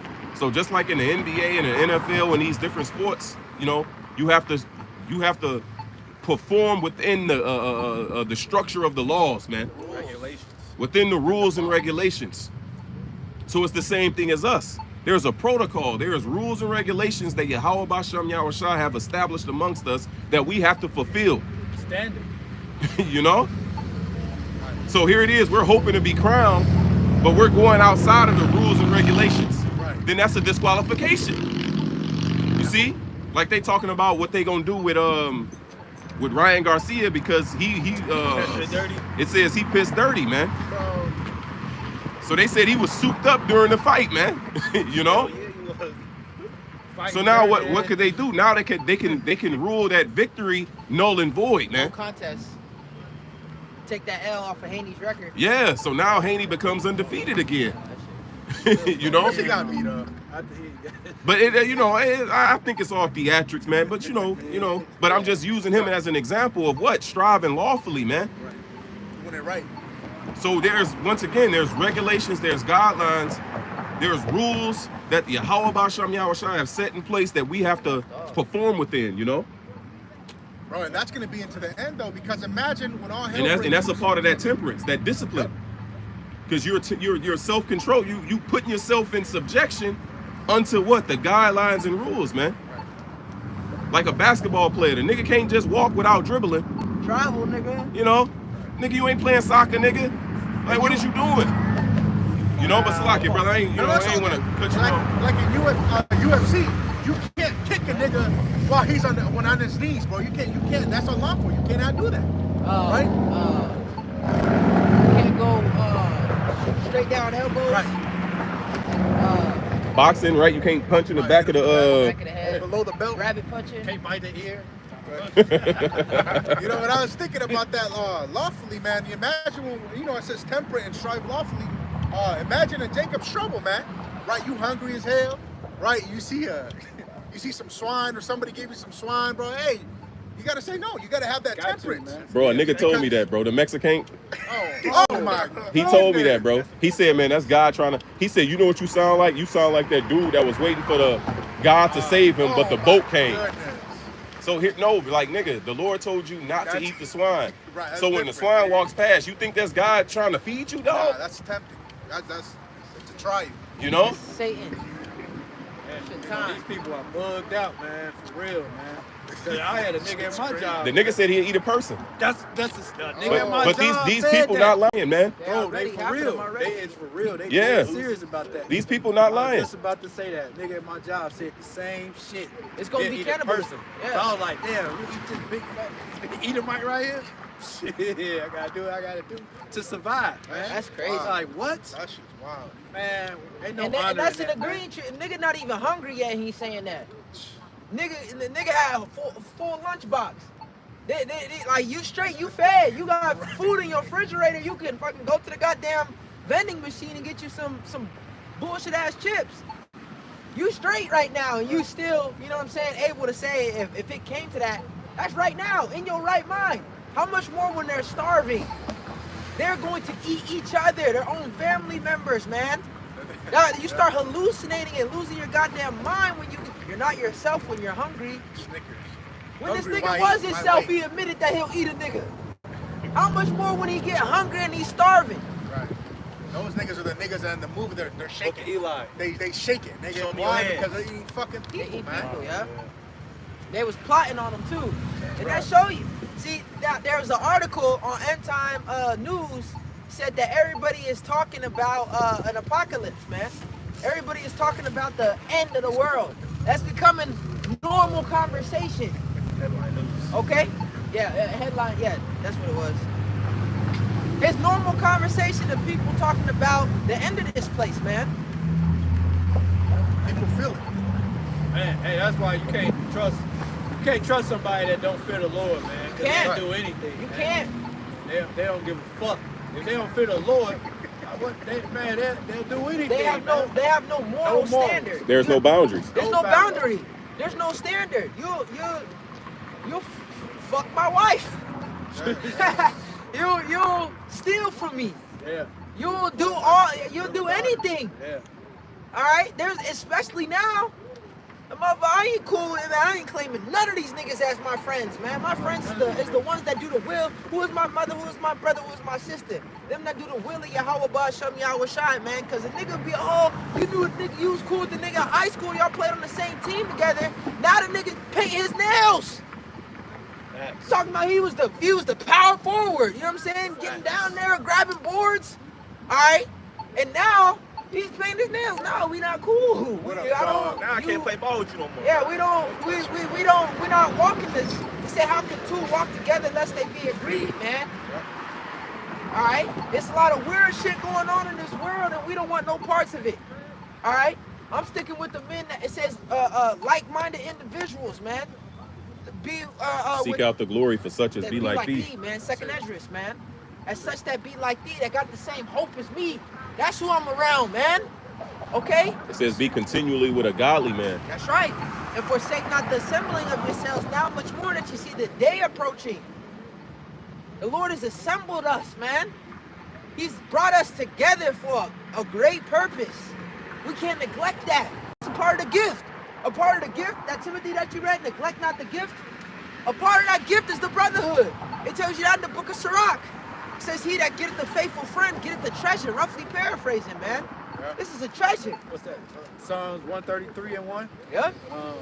Unity. Unity. It's You know what I'm saying? how comely is it for brothers to dwell together in unity. This is a unity camp. A true unity camp. We all have the same mind. Okay?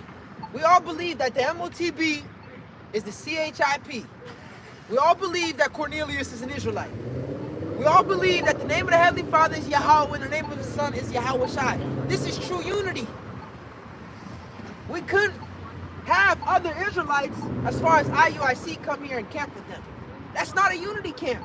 They believe in something else. They call on Jesus. Yeah. Imagine, you know what I'm saying, we up here singing a song. You know what I'm saying? We singing a song, but you got this person. I mean, we singing, I'm trying to think of a song, man. Alicia Myers, Huh? thanking the Heavenly Father. Yeah. I want to thank you, Heavenly Father. Yeah. So here it is. We singing praises to the Father, you know, and this nigga come up talking about Pound Town. Talking about booty hole, bro. Man. That's Fucking, Hey, that's like, man, what the fuck that's you doing? fucked up. That's like, no, get him the fuck out of here. That's the song up. You gotta Yeah, go. how come this man in here without a garment?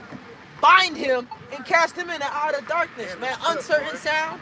Yeah, I think that was you talking about with James Brown. He was like, he heard when he was playing his music. Yeah. He heard a certain person that go off Yeah. from the song. Man, you gotta fix that. That's shit, it. That's man. the last time you know? performing with that Yeah, man. or you gotta go. Cause you offbeat. You're not keeping up. You fucking up. And that Messing the song up. and he hears that. Like he got that ear. Oh, yeah. Maybe nobody else caught it, but he caught it. Yeah. He heard you go offbeat with the drums, man. And afterwards he got on his ass, and that's what we doing. We get on your ass, man. You playing the tune wrong. That's not how you play that. Play it how I told you to play it. Sing it how I told you. The Lord's very meticulous, bro. When he gave the blueprint to Moses, he said, build it how I showed you, man. That's right. According to the pattern in heaven, man. He said he warned him. It say be as one that traces. When you trace, nigga, you following the line. It's already, the stencil is already there. All you gotta do is follow the line. But you like, nah, I'm gonna add this little squirrel. And it throws everything off. Yeah, the map already written. Yeah. You know, we gotta follow the map is already, you know. Blueprint. Ain't no shortcuts, No, man. I think we should go this way. Nigga, no, bruh. Yeah. The map is telling us, Go here, man. you know, you want to go outside of what the map is saying, nigga, no. Somebody has already traveled this road, That's it. and they sent back the path, man. This is the path. They there waiting on us. This is the way, walk ye in it. Yeah, this is the way, walk ye in it. Turn not to the left, nor to the right. All right? Your eyes shall see your teachers, saying this is the way. We telling you the way, man. Through There's the only spirit. one way. There's only, there's to only the one kingdom, way. Man. Yeah. Man. This is back in 1 Corinthians 9 and 26. I therefore shall run, not as uncertainty, so fight I. So I thought that was Jehovah's Witness. Wow, man, boy. Like, Draco mouth. it says, I therefore shall run, not as uncertainty, so fight I, not as one that beateth the air, but I keep under my body, Right. and I bring it into subjection. Not as one that, see, this not, we're not just shadow boxing. We're not just fighting some brand, the air. All right, this is a real battle. You'll get hit back in this, man. If you're not on point, if you're not on your square. All right? Shadow boxing in the mirror. All right, you can't get hurt doing that. In a real fight, if you make a wrong move, you can get knocked the fuck out. This is a battle. This is a war. Right now, a lot of these people is not being taught that. A lot of these Israelites is not being taught that you are entered into a battle. All right? It said, my son, if thou come to serve the Lord, prepare your soul for temptations. This is a war. If the Wadi Yahweh Shem Yahweh Shai for putting the spirit on our apostles to teach us correctly, man, because they always warned us that we're going to suffer, that we're going to go through shit, that we're going to be tried. And that equips us with the right mentality of it's a part of the battle. It's a part of the journey. That brings comfort. Your woman acting up, well, man, that's a part of it. Even Adam had Eve. Even Lot had his what happened to his wife Job, what she was talking about. So righteous men go through that. Yeah. Righteous men got to deal with that. Even Yahweh Shai had Judas. Well, Sarah bugged up. You know, Yeah, Peter yeah. bigged up Sarah, right? He said, whose daughters ye are? Sarah called Abraham Lord. Yeah. But when you read about that situation concerning Hagar, she came unto Abraham like, cast out this whoop up the bed. Said it grieved Abraham, man. He said, man, do what you want, man. And that was through her deed. She the one that said, take my handmaid and let's get a child, you know? Abraham didn't come to her with that. She brought it to Abraham. It was her idea. And then she came to Abraham like he was at fault. Even, She just irritated me. damn, I forgot Tobiah's mother, Tobit's wife. Right. But when Tobit sent his son out, she like, man, be quiet, my son is dead, and who up the bam. Bro, it said Tobit was, man, he wished for death. He was ready to die, man. You know, not just because his woman was nagging him, but, a lot of shit he was dealing with. But he was dealing with what? His woman nagging him, though, man. On top of everything he was already suffering. Yeah. So that's she was a good woman, Exactly, outside of that, yeah. she fucked up. But she had her qualities. But like, just add to what you were saying, righteous men go through those things, man. Yeah. You know, it says take our brethren the prophets as an example of suffering afflictions. Yeah. You know, so we're going to go through these different things, you know.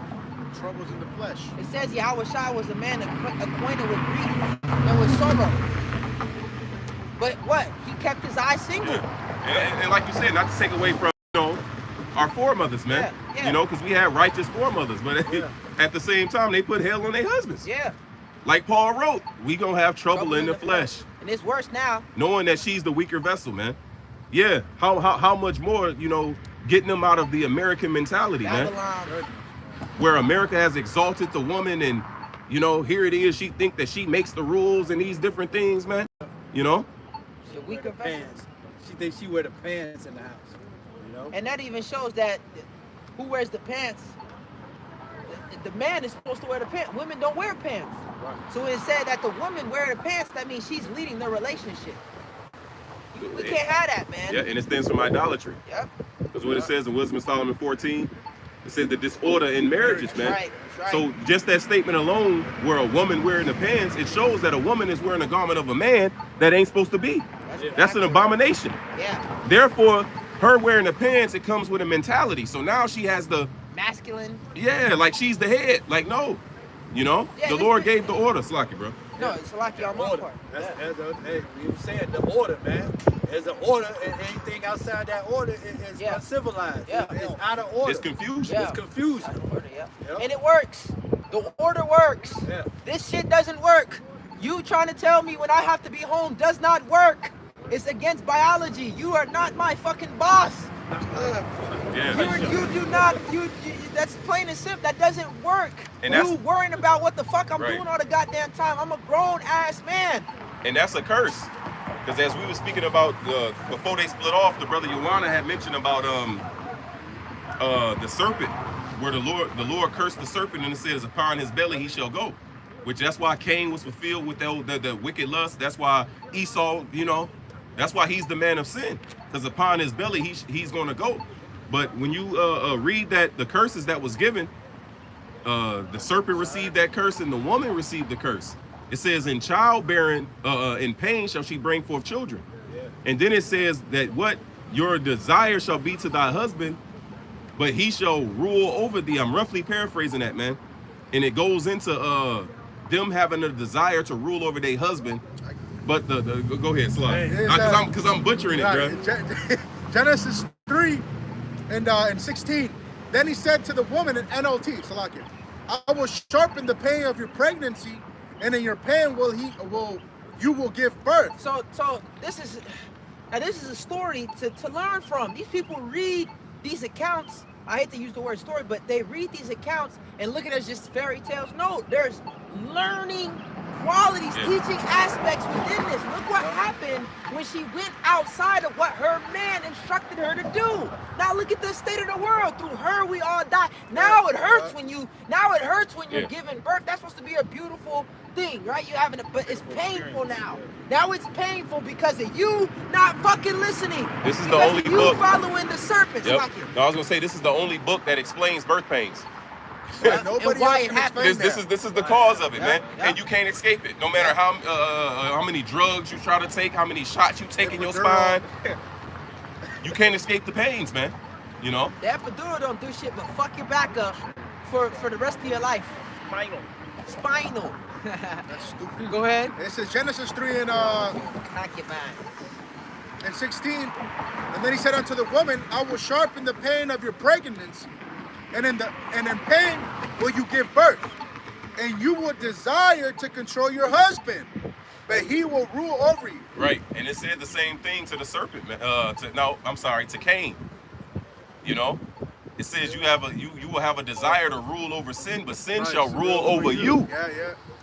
You know, so that's a curse, man. Here it is. That's a curse for the woman to check for you, tell you what to do and do all those things, man. And when you give in to that, it tells you in Sirach, if a woman maintain her husband, when you go into that word maintain, it goes into handle, to have control over. It says if a woman maintain her husband, she is full of anger and reproach, man. So when you give in to that, it ruins the bitch. Now she resents you, man. You know? But you got it back. Just showing you that that's a curse, and that curse will be done away with, man, when our Lord returns. Going back to 1 Corinthians 9. How you doing, man? And 27. And I keep, I don't think you know what he said. I think he said peace to all, peace be all. Peace be on. Yeah, peace on some shit. Yeah, you know Esau trying to be Trying to be what they down. call, yeah. Black power. Yeah, baby mama. He raised the fist. Right. Peace. What's up, my brother? Nigga said baby mama. Brother. It says, but I keep under my body and bring it into subjection. And it's the same thing. Since the Spirit got us talking about the woman, it's the same thing. She got to put under her body, Under subjection. you know, she got to put herself under subjection, man. Under what? Under her man. And she got to control her emotions. You see? So that desire she has to control and do all this, she got to control that.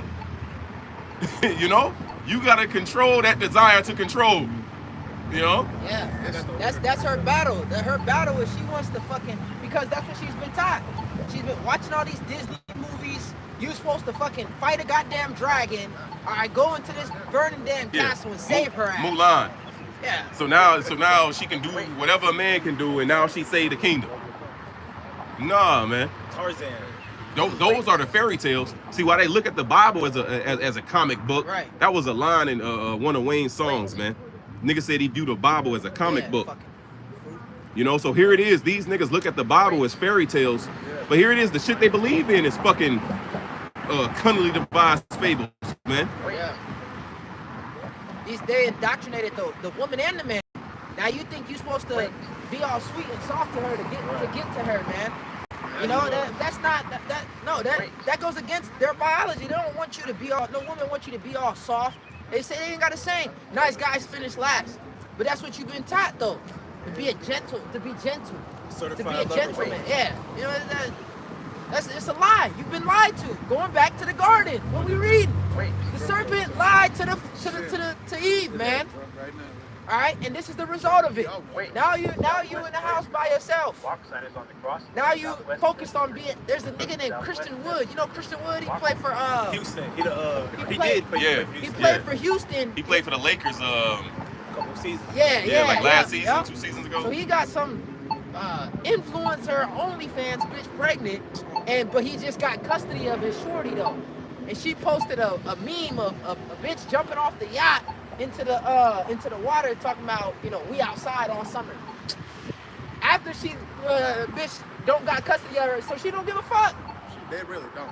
She'll fight for the son just to get the nigga on child support, but if she loses, it's like, at least I'll be outside. I get to be a hoe, you know. He should have fought for child support. Hell yeah. Turn it up that's on what her they ass. were saying because she making bread too. You know. Go ahead. This is 1 Corinthians 9. You wanted to listen. Hey, And but- she said, no, we're not listening. Hey, but that's a sign though, man. Hey, You know? Throw his ass, Because those Edomites, man, they walk past every week fucked up. Bro, and it's getting worse. Because they drinking, they trying to drink their misery away, man. Like these people was out here hurt, man. Yeah. And they old as hell getting baited goddamn almost every week, man. Walking around. Hey, the last time he stopped and talked to us, he told us that's the one baby mama. Baby mama. You know, my baby mother, you know. But he the one that was crying, talking about, look, he don't know if his grandson gonna be a Mo or not, man. He was like, I gotta worry about my grandson being a Mo. That's fucked up. He said he didn't agree with it, so I said, okay, motherfucker. Yeah, You got the little Bible Belt, you Yeah, got certain yeah. Edomites that ain't. They not with that alphabet shit. Like you But had they can't do I think it was Richard Nixon.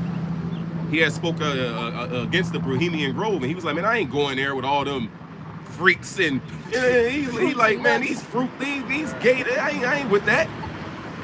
You know, so you got certain Edomites that don't rock with that shit, man.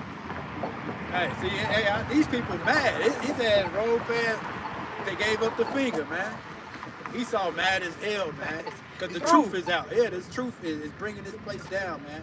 And we're going to keep chanting this place down, Yeah, man. man. We love to see it. That shit don't offend us. You can call us a laugh nigga. at Drive that, by yeah, and call us a laugh nigga. We at not your finna chase you, man. That's, hey. Right.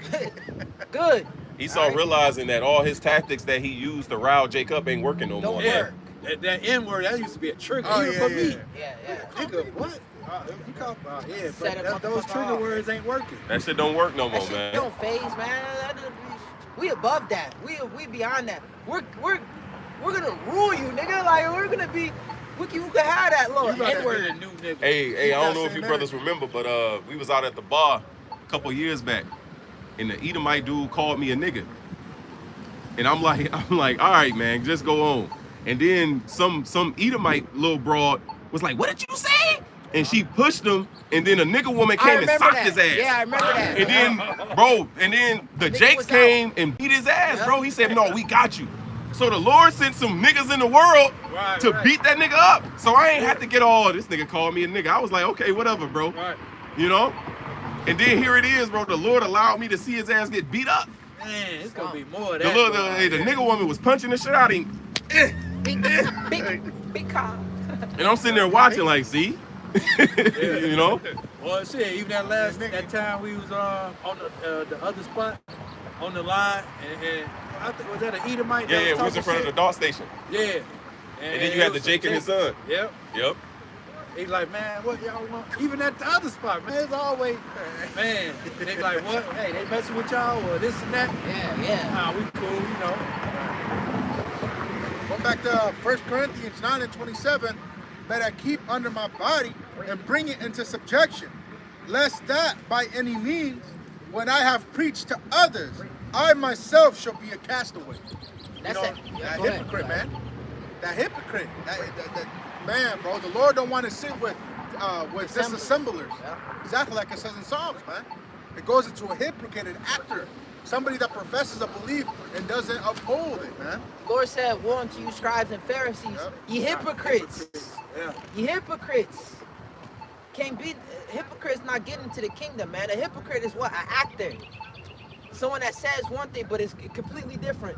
Like Will Smith is a hypocrite. Fresh Prince. That nigga's not the Fresh Prince. He's not Robert Neville, Dr. Robert Neville. He's not a bad boy, right? I can't remember his name on there. Mike Lowry. That nigga's not Mike. Mike Lowry would not let Jada do what Jada did to that nigga.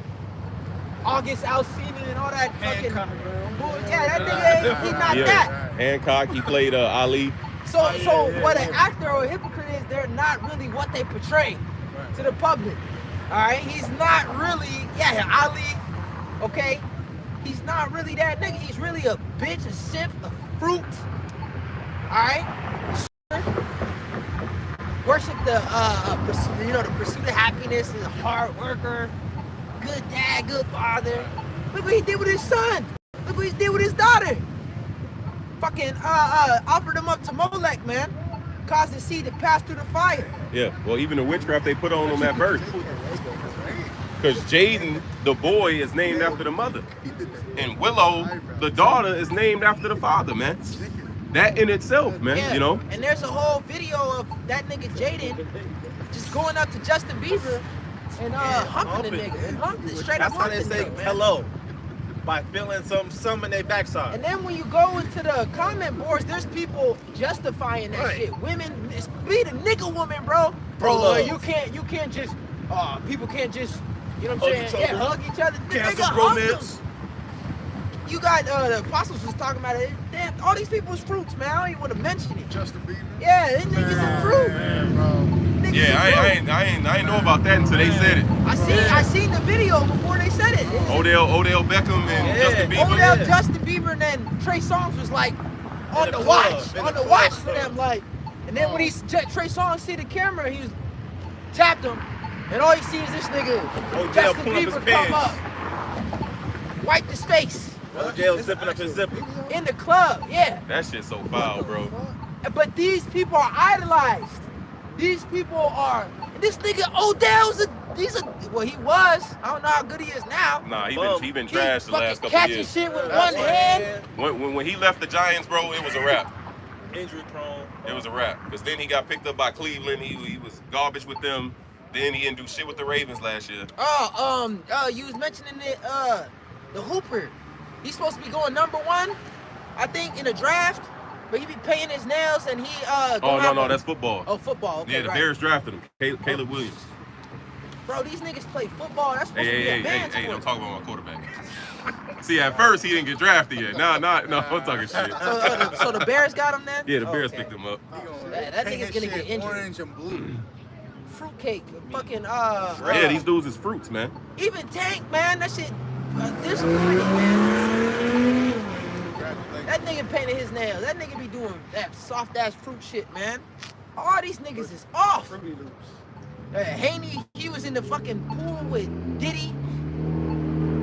Sauce. This is, we need salvation, man. And this supposed to be the leaders of the people. The leaders of the people is Diddy and Cardi B. Go ahead. You got more on that, Corinthians? Go to Galatians 5 and 16. Yeah. And then we can switch. The spirit and just start condemning this place, man. This is Galatians 5 and 16. It says, "This I say then, walk in the spirit, and ye shall not fulfill the lust of the flesh." Walk in the spirit. The spirit is what? The words that I speak unto you, they are spirit and they are life. John 6 and verse 63. So this is walking. What? Walk according to the Bible, man. That's gonna keep us. This is what's gonna keep us. Yeah, this is the true baptism, man. Yeah. Not dipping yourself in some water and coming out, you still wicked Dirty as as hell. hell. Still dirty, you know what I'm saying? This is our shepherd. Psalms, the Lord is my shepherd, I shall not want. This is the shepherd. He comes in a volume of the book. This is a shepherd what? A shepherd guides. A shepherd guards. Okay? Protects. That's the Bible. This is the spirit of Yahweh Shai. So we need, it said, thy rod and thy staff comforts me. This is the rod and this is the staff. To keep us in line, to keep us in order. To keep the wolves away. To keep us from getting devoured. A sheep without a shepherd is what? Food. Alright? Well, that's what it says about Babylon in Isaiah 13. It says, as a lamb that no one taketh up. Yep. You know, so it means without a defense. Yep. You know, so a lamb or a sheep, you know, without the shepherd is defenseless. You know. Kind of back to Galatians 5 and 17. For the flesh lusteth against the spirit, and the spirit against the flesh, and these are contrary one to another, so that ye cannot do the things that ye would. You know, so they don't get along, man. Right? Because the flesh always wants to do some bullshit. And warning. Right? Exactly, it's warring. And that's what we were speaking about earlier.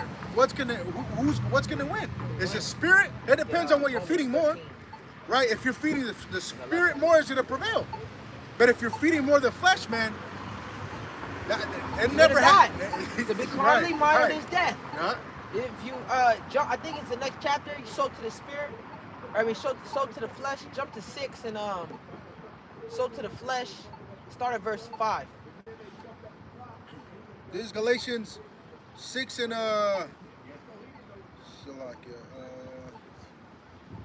flesh this soul is not 5. Just read 5 for me, Baba. Con, bro. It says Galatians 6 and 5. For every man shall bear his own burden. It says, let him that is taught. Think you're thinking of 7 or 8? Yeah, Con, it might be down a little bit more. 7. It says, be not deceived. Yahweh is not mocked. For whatsoever a man soweth, that shall he also reap. For he that reapeth to the for he that soweth to the flesh, shall he flesh reap corruption. Read that again. Yeah. It says, for he that soweth to his flesh, shall of the flesh reap corruption. Yeah, so he that soweth to the flesh shall of the flesh reap corruption. You feeding the flesh, that's going to lead to what? Corruption. That's going to lead to death. Go ahead. It says, but he that soweth to the spirit, shall the spirit reap life everlasting. So that's our main focus is what? Feed the spirit. Every chance we get, let me just feed the spirit. Let me sow in the spirit. Let me labor in the spirit. Just to Let my me benefit. fast. Yeah. Fasting is good for the spirit. And it's actually good for the body as well. Yep. Okay? Fasting is good. So that shows you, and that's why I love how when you go into the benefits of fasting for the body, how much more for the spirit. And Isaiah says that it breaks the bands of sin and wickedness when you fast, right? So when you're fasting, after 16 hours, autophagy kicks in. And autophagy is when your body begins to eat itself, right? That's what autophagy means. But it's eating the bad cells, all right? It's eating the bad cells, the damaged cells. It's eating the fat that you don't want. All right? It's eating all the bad things. That's what it does for you spiritually. It's getting rid of what's not needed. It's getting rid of it's healing what's damaged. Okay? So it's good for the spirit first and foremost, and it's also beneficial for the flesh. And fasting is a part of our culture. Fasting is a part of being an Israelite. Nowadays, these niggas have no clue what fasting is. Yeah, well, Fast. Oh, you saying go? Everything the Lord told us is a benefit. That's why he said what? Take hold of wisdom, because she is thy life. It says she will add to thee days. Because what the Lord is telling us and how to walk in the spirit, it benefits us in the flesh, man. You know? Yeah. It keeps a healthy body by following the spirit, by being careful of your meats in your diet, like it says in Sirach. Not putting those abominations, those foods that cause high cholesterol and diabetes and those different things, man. Being mindful of it leads to a healthy body. You know, the different herbs and vitamins, man, the different things that help clear your mind, to decalcify your pineal gland. Yeah. So all these different things in the spirit that the Lord tells us to perform and do, it benefits us in the flesh. You know, Says not be greedy upon meats because it prevents cholesterol. Yeah. You know, and cholesterol is a type of cancer, man. You know, so shit, the Lord told us for a reason. Yeah, Right. I've been meditating on doing a video on that, like a biblical diet. You know, and obviously not eating pork, but even just going deeper into that, you don't want meat to be, the main thing that you eat. got this greasy ass Italian beef every day, Yeah. dipped, hella cheese.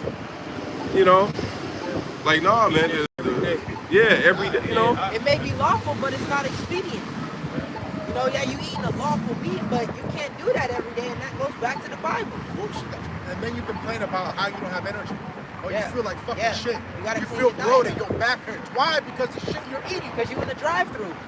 Yeah, you getting the But they don't care though, 'cause, Yeah. man, a nigga at my job, man, he eat everything. Every day he eat the same garbage. Ramen noodles. Ramen noodles, candy. He had a fruit bowl. That's what I guess he one of them little fruit bowls with all that syrup in it. You know what I'm saying? He eat that shit every day, man. Arizona And a iced tea. Yeah. Wow. He just Goddamn. Nah, strawberry. Pepsi or Coca-Cola, man. strawberry, all that That's the American diet. Yeah, what they call it, SAD, Standard American Diet. SAD. I clock in It's at sad. 6 in the morning, bro, and I'm seeing motherfuckers knocking back Coca-Colas. Yeah, 6 in the morning, bro. Coca-Colas and Pepsis. They eating goddamn Takis and Coffee, hot and chips. chewing tobacco. They going to Casey's and they smacking pizza. This is their breakfast, man. Then they look at you like you crazy. Yeah, because you don't eat pork. Bro, I'm the only one that got water in there. Like, I'm the only one in there drinking water. Man, You drinking water? they don't like water. Yeah, you got a mud. Water, it ain't got no taste. Ugh. Good. What? Just imagine your insides, man. Bruh. Your body is hella acidic, bro. Like, you just imagine the bacteria that's in that body, man. Oh yeah, yeah. He made a joke, but man, you fucking going to the bathroom after these people, man. That's why my I be goodness. mad every day, bro. Like you niggas fought for this. You niggas fought so that you can go Sit on into the the same same- bathroom as these niggas. They They sit on the nasty, toilet. dirty Yeah, ass. bro. They fucking fuck up the whole building. And they be in there, bro, fighting demons on the toilet. All you hear Edomite in there just and the whole thing is like, bro, And didn't this walk nigga out been without eating- washing his hands. Bro, and then ask you how your day is going. Nigga, it's foul in here. Yeah. Your diet's And terrible, like bro. you said, they don't wash their hands, then they want to touch on you. What's up, brother? And How you you doing? know what I'm saying? Yeah, all that, man. Don't touch me, man. Shit. Dirty ass. And that's why we need to get back into us, who we are, man. All right, we can't have. All right, we learn about the herbs, but the herbs, we going back into the East, taking Eastern medicine, but it doesn't work when you're on a Western diet. Oh yeah. Okay. Why the Lord give us a dietary laws, man? That's right. So He gives us the best basic instructions before leaving Earth, or the best instructions before leaving Earth. The Bible has it all, man. It tells us how we should eat. It tells us what to eat, what not to eat. It tells us how to eat as well. It talks about, you know, not eating big ass meals, all right, and then that's gonna help you sleep better. You know, the Bible talks about that. The Bible talks about, and then nature tells you. And then nature tells you a dog when he gets sick, he'll go and start eating grass. My son, he got sick, you know, a few months ago, and he wouldn't eat nothing but fruits. That's natural. He just eat fruits, because that's easy to digest. That way the body can still heal itself. And this is a little boy, he's 3 years old, and it's just natural though for his body. That I'm not trying to eat none of that heavy stuff. I'm not trying to eat none of that. He wasn't eating no meat for like 3 days, and he was just eating fruits. All right, that's all that would satisfy him. All right, and that shows you that's just natural. When you get sick, you go to the herbs, you go to the fruits, you go to the plants. All right, or and the blueprint's there, man. The Daniel diet, they call it the Daniel diet.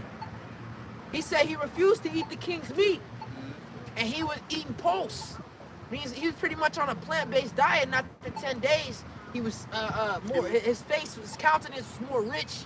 All right, his mind was operating better than the rest of them. He looked at healthier than the rest of them. He looked at more healthy. You know, his flesh was fatty. Like he looked at whole. Yeah, he looked at healthy. Yeah, and you know, because back then, man, the food had the nutrients and things. You know. Exactly. Today, man, the vegetables and fruit we got, bro, they lack the nutrients, man. That's why it's fucking supplements and vitamins and herbs. You know, even the herbs ain't even as powerful as they should. As potent as they supposed to be. And then they fuck with the sea moss, and they fuck with the apple cider vinegar, and they fuck with all the black seed. You gotta do your due diligence to get the best kind, and even then, the best of the worst. The best of the worst, man. Shit's good. That shit's fucking stinky ass. The devil just defiles everything. Yeah. Well, there's air pollution. 2 and 10, arise and depart. This is not your rest. It is polluted. We ultimately just need salvation, man. But that don't mean that you just fuck it. I'm getting a new body anyway. No, this is our temple, man. We don't know. What if we gotta be here for, you know, Lord forbid? What if we have to be here for another 10 years? You want to be in decent shape. You want to be, you know, have a certain type of health to you, so that we can, you know, endure what we gotta endure. Yeah, because it's a proper balance, man. You know, when we read in the scriptures, you know, we read about Paul, how he said he was a straight in betwixt the two. He would rather be in the heavens with Yahweh Shai, which is far better, but it's more needful to be here in the flesh to teach. So while you in the flesh, you got to take care of the flesh, man. Yeah. Then you also got the revelation where it says that the prophets hated not their, it says they love not their lives unto death. So here it is when we say, like, look, we ready to die. They ain't saying we finna go hang ourselves, man. No. For instance, and I like to use this a lot in the book of Maccabees.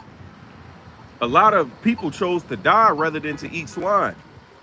You know, and then you had when the army, they fled into the wilderness, then you had the army of the Edomites, the Grecians come in, and you had certain Jakes that they even refused to fight on the Sabbath day. So, you know, they died, you know, on the Sabbath day because they chose to not fight. But you had Matthias and his sons. They was like, look, we can't go out like that. If these niggas wage war on the Sabbath day, we gonna fight for our laws. But it also says how they was ready to perish.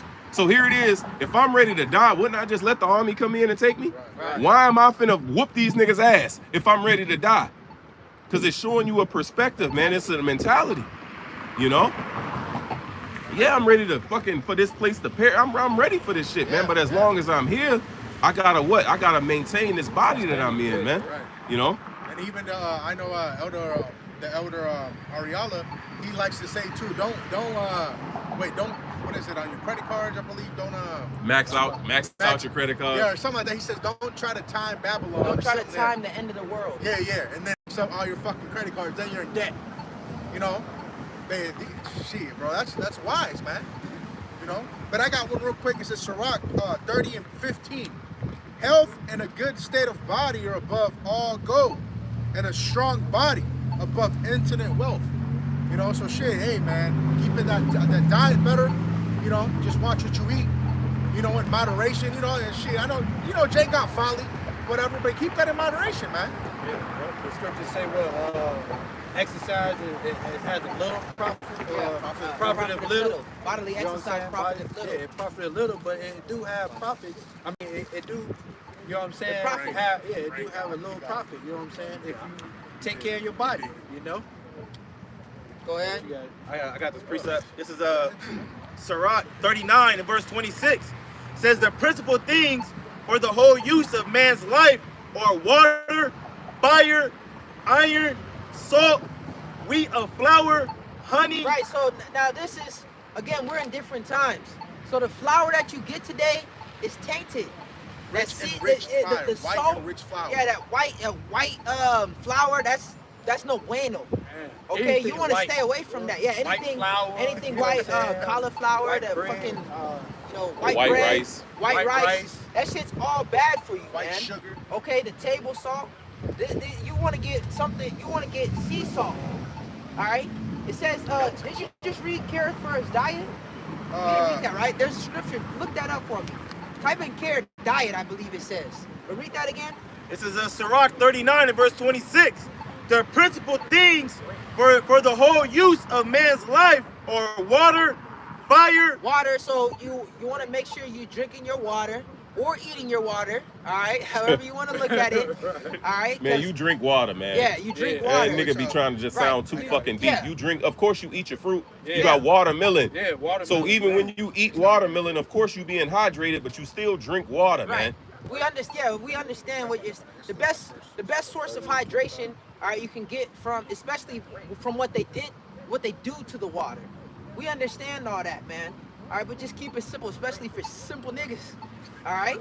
So The scriptures talk about, a cup of cold water, man. Right. Yeah. You know, the waters that flow down in the book of Jeremiah. Now, the Yep. Lord was comparing it to himself. But once again, just using that analogy, he's talking about a flowing waters. Like, drink water out of your own cistern. it's beneficial, man. So Yeah. just like how we stick in the spirit to Yahweh Basham Yahushua, just like how you wouldn't forsake a cold running water, man. Because it's beneficial for the land, but also for your survival. Yeah. You know? Niggas just be trying to be deep, man.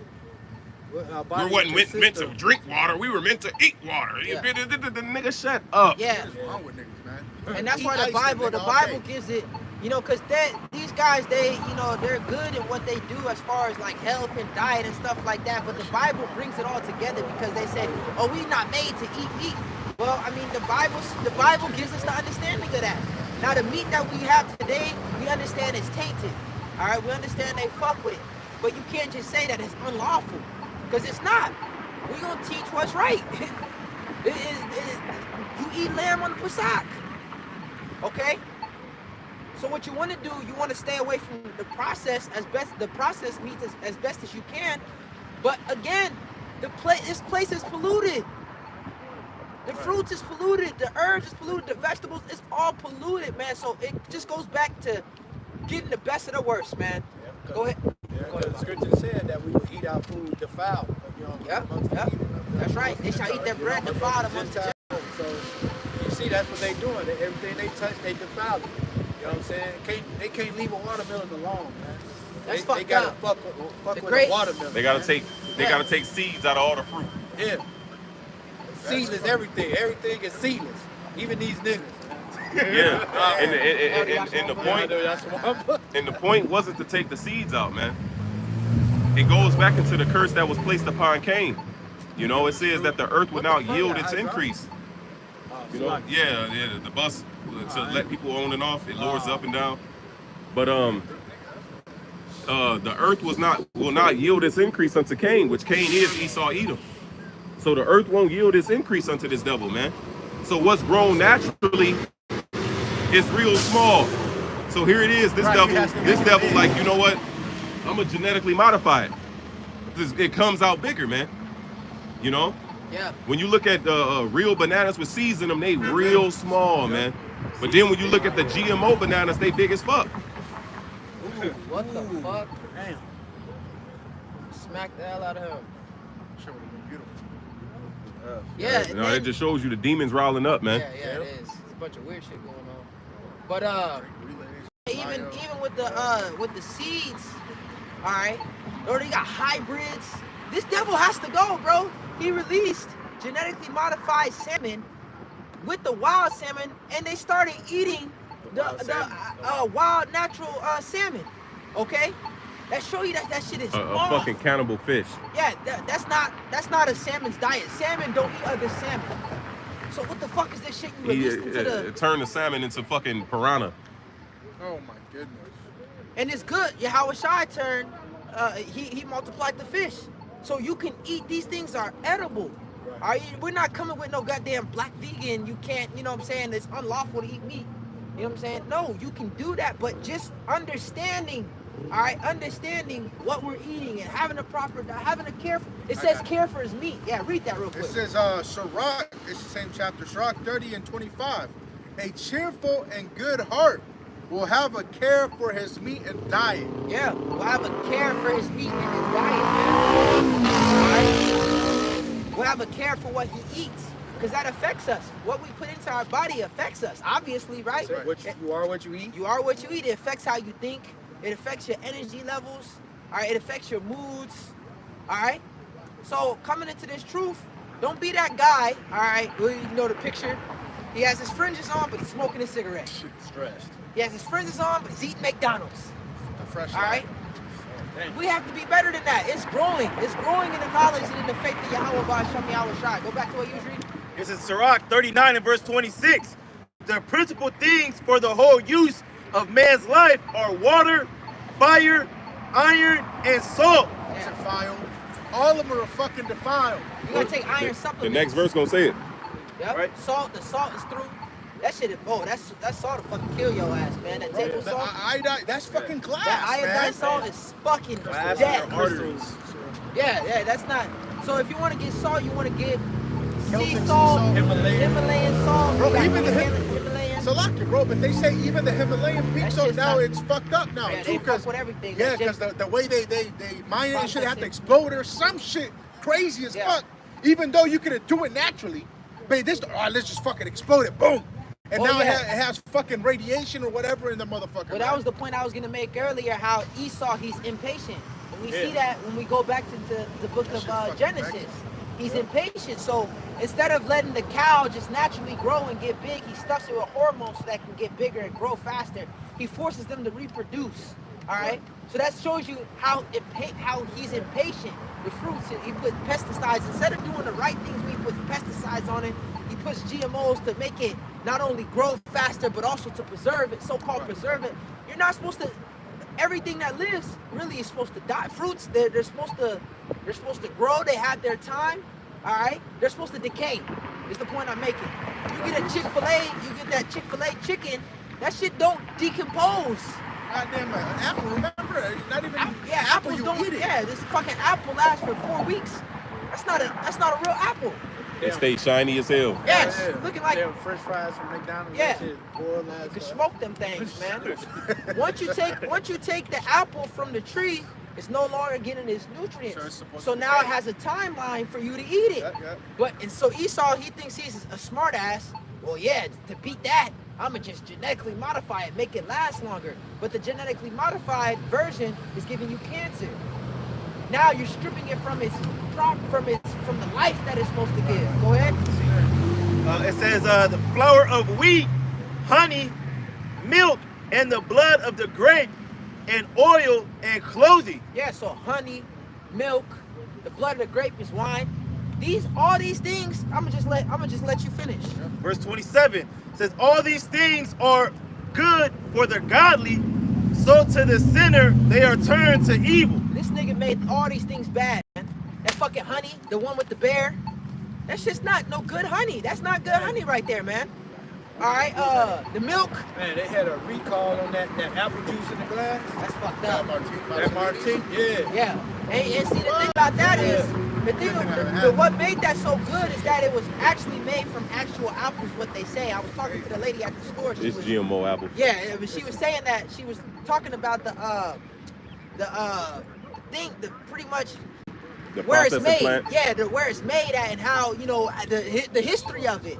And now that it's more mainstream, they go away from that, man. Yeah. They go away from how it was originally being made. All right. But yeah, it's in the stores. Juice not supposed to last that long. All right, if you actually juice some shit, you actually juice some apples, you gotta devour that shit before it goes bad, man. All right, but go ahead. These things, the evil. Oh, it said the blood of the grapes. Don't drink no wine from California. Don't drink no wine from the States, period. But that California wine is bad. Roundup, you got a chemical called Roundup. It said water, right? These things, the principal things, water was one of them. But they're putting atrazine in the water. All right? Atrazine, the chemical atrazine turned male frogs into female frogs, man. That shit fucking Well, they say it's in the water, right? Yeah. So now you're drinking, the Belco experience. Now you're drinking the water, and then you wonder why this nigga wrist bent. Now you wonder why this nigga saying hey with fucking 3 Y's on the end of it, man. Oh my goodness. Dragging his words. Okay? Because he's chemically castrating you. This guy gotta go. Chemically castrating, you're putting estrogen in your food and killing your T levels. Go ahead. This is Proverbs 29 and verse 2. It says, when the righteous are in authority, the people rejoice. But when the wicked beareth rule, the people mourn. Right? And so going back to this verse 27, where it says in the Sirach 39, it says, all these things are for the good to the godly, so to the sinners they are turned evil. And we see the people mourning, man, because the principal things for a man's life, it's messed up here. You know, it's defiled and it's killing us. Yeah. But the righteous, start off with Yahushua and the elect, they're going to show you how to properly use these things goodly. You know? Yeah, the right way. Because everything is being used. Everything, type in healthful. Healthful. HEALTHFUL. Should be in Esdras. Alright, these things are being misused in this world. And abused. Misused and abused in this world. Everything is out of order. Everything is being used improperly. Alright? A woman has her order in her use. Okay? Everything has its proper place. But this devil, alright, he's switched everything up. Going back into standard American diet. You don't wake up and supposed to eat pork, bacon. Breakfast, right, means you break your fast. Did y'all find that? Or Wisdom of Solomon? It should be second Esdras 7. That was helpful and no death in it. Or it might be Wisdom of Solomon, like you said. Wisdom of Yeah. Solomon 114. Yeah, read that. This is Wisdom of Solomon 1 and verse 14. And it says, for he created all things that they might have their being, and the generations of the world were healthful. He made everything that they may have their being, that they may have their use. Everything has its use. He created a woman for a proper use, for a proper purpose. And what is that use and that purpose? What's her being? It's to be for a man. It's to serve a man. That's your duty. Go ahead. Verse 14, it says, Wisdom of Solomon 1 and 14. He created pigs to clean your farm, to clean the plantation, to clean the earth. That's what he created it for. He didn't create it to be eaten. That's not food. Crab, a crab, you know who a crab is related to? A fucking spider. All right, a crab is a spider in the water, but you niggas are eating it. When you see it's a water bug. Water bug. All right, a shrimp. You know who the shrimp's cousin is? A goddamn cockroach. You don't eat cockroaches. There's not a whole restaurant, all right, that just serves cockroaches, spiders, all right. Those are the land. That's the land version. But you got a whole restaurant that's serving you crab, shrimp, lobster. Oysters. Imagine a restaurant that's selling you spiders and damn cockroaches, man. Nobody would go there. But Red Lobster, that's the place to go. You take a bitch to Red Lobster, she give you the drawers. And guess what? You take the drawers off and the pH is off. It's smelling real fishy in this motherfucker, man. Crab shack. Crab shack. Go ahead. This is Wisdom of Solomon 1 and 14. Says, Larry the Lobster. Goddamn, Mr. Crab smell like goddamn bikini bottom in that motherfucker. Go ahead. It says, for he created all things that they might have their being, and the generation of the world were helpful. And there is no poison of destruction in them, nor the kingdom of death upon the earth. Yeah, but this devil, he poisoned everything, man. He poisoned the air, he poisoned the water, he poisoned the food. The women, their mind is poisoned. Right? She ate that fruit, the fruit of his lies. Well, that's because this devil is clean, contrary to the Lord and his laws, man. Yeah. Whatever the Lord say do, he do the opposite, man. You know, that's why this devil got to go. Yeah. His wickedness is reaching the heavens. So the Lord's about to come in and visit this devil, man. Lest those days be shortened, no flesh will be saved. We can't, these bodies can't hold up too much longer with this pollution. It's too much. Well, the Lord's sustaining it. Yeah, the Lord's sustaining us. They show drink poison and live. You know. Yeah, on a carnal level, I would say, like, it's getting to the point where it's just too much pollution. The Lord got to speed the days. You know? But because even in Esau's mind, it's like, this shit's not happening fast enough. The GMO's not killing these niggas fast enough. The Jabberwockies, the Jabberwockies is supposed to make you sterile. A lot of them Jabberwockies, man, that they give us, they're supposed to make us sterile. We're not supposed to be reproducing. The food, the T levels, that shit all has an effect on reproducing. But that's the trap. That's the trap that Esau set. Because when you go into the statistics, man, when you look at his birth rates, they all lowering in his, you know. So those things is backfiring, man. The brother talked about the jab and how it's supposed to make us sterile, but here it is, Jake's still producing. But these devils becoming sterile. Declining. You see? So that's him digging that trap, man, and it's falling really back on himself and showing you that that it's the Most High that's on our side, man. You know? Yep. Even the wicked of our people. The Lord is preserving them, man, you know? Yep. And that our makeup is just different. The way the Lord created us is different from the way he created the rest of these nations, you know? Yeah. That's why we ain't supposed to be eating it.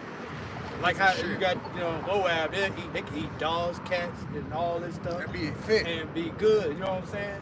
We ain't supposed to be eating that shit. It gives you high blood pressure, gout, you know what I'm saying? Diabetes, all that stuff, man. So that's why the Lord gave a dietary law to live by, man.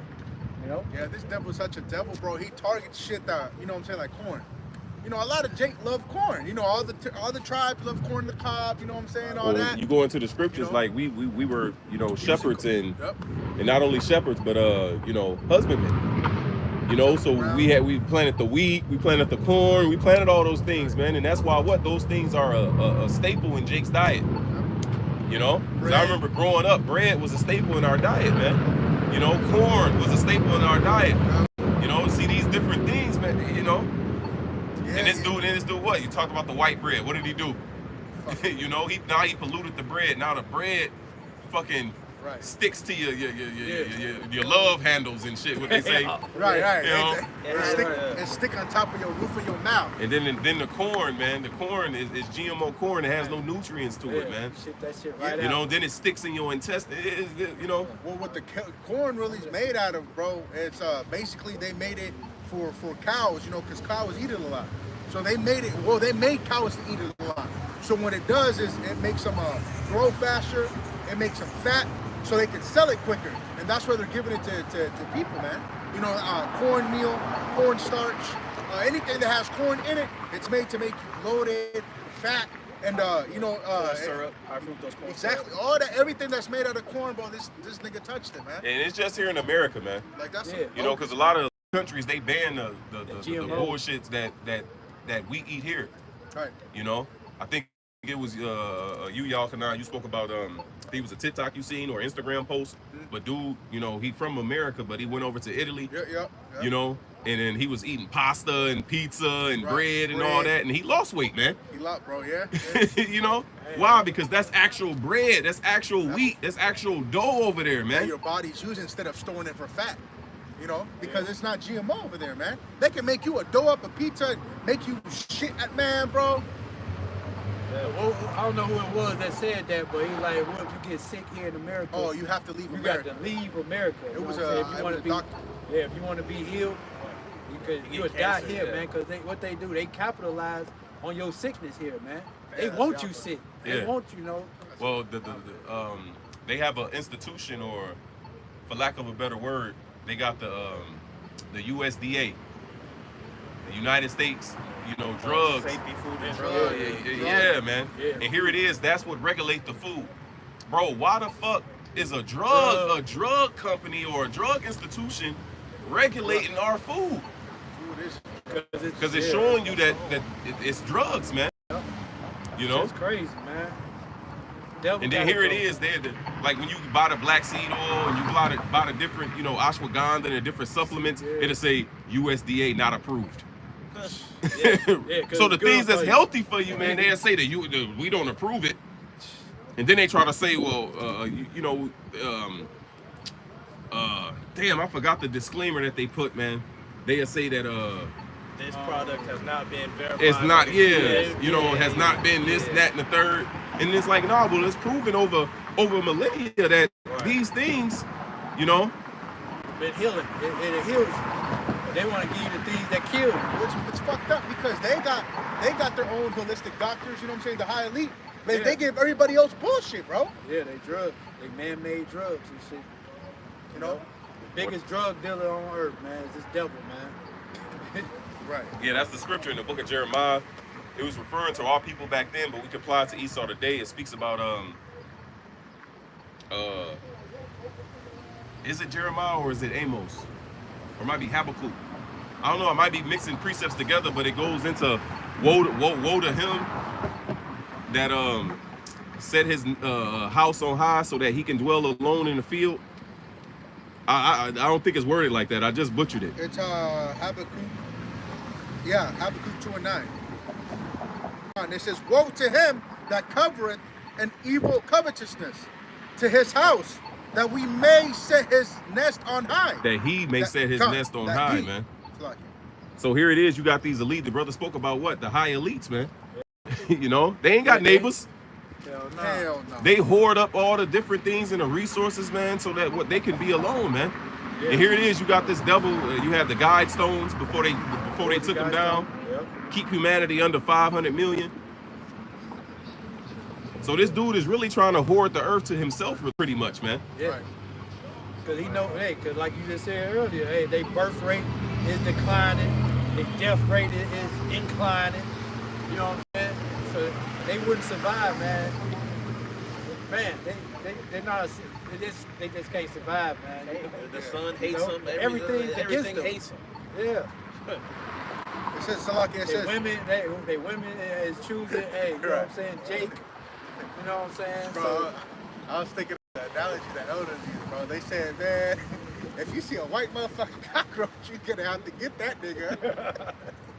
'Cause that's abnormal, you know what I'm saying? Yeah. And that's how this devil is too, man. Yeah, ain't right. I don't know if you brothers seen them clips, man, where it'd be either Edomite or it'd be a person suffering from leprosy, which Esau is suffering from leprosy. Right. But I'm saying it that way because you have certain Hamites who are leprous, right? They call it albino.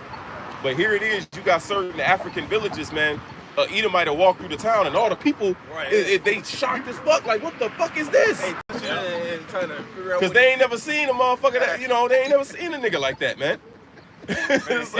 So they looking like, man, what the fuck is this? This nigga. But it shows you, man, when the Lord cursed Cain, that's why he said, man, this is, that's why the Lord like, look, I'm putting this mark on you so that people can know to stay away from you, man. Right. Marcus sin.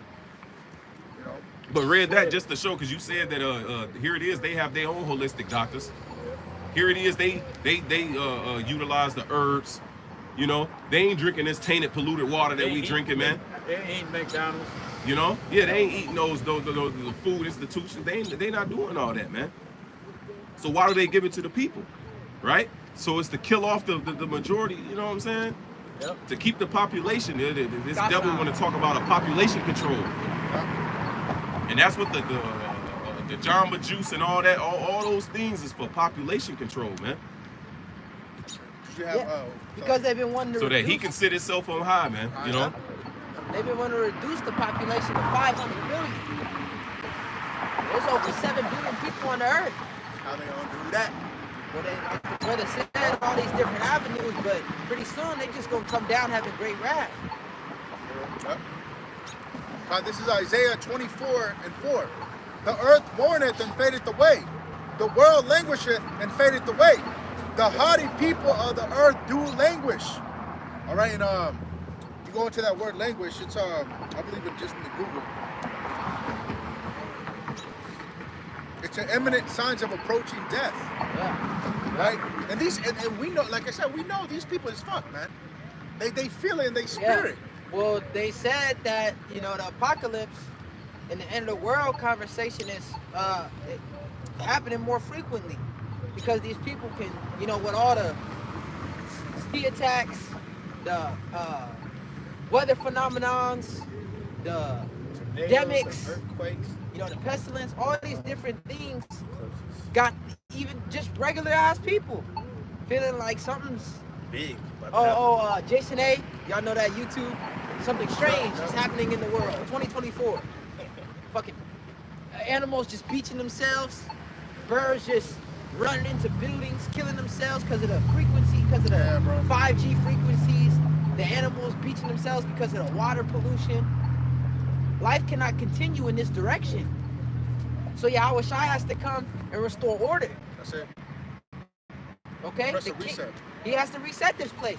It says in Revelation that he'll destroy him that destroyeth the earth. Go ahead. And it says, verse 5, it says, the earth also is defied under the inhabitants thereof. This is because they Under have the rulers. Right.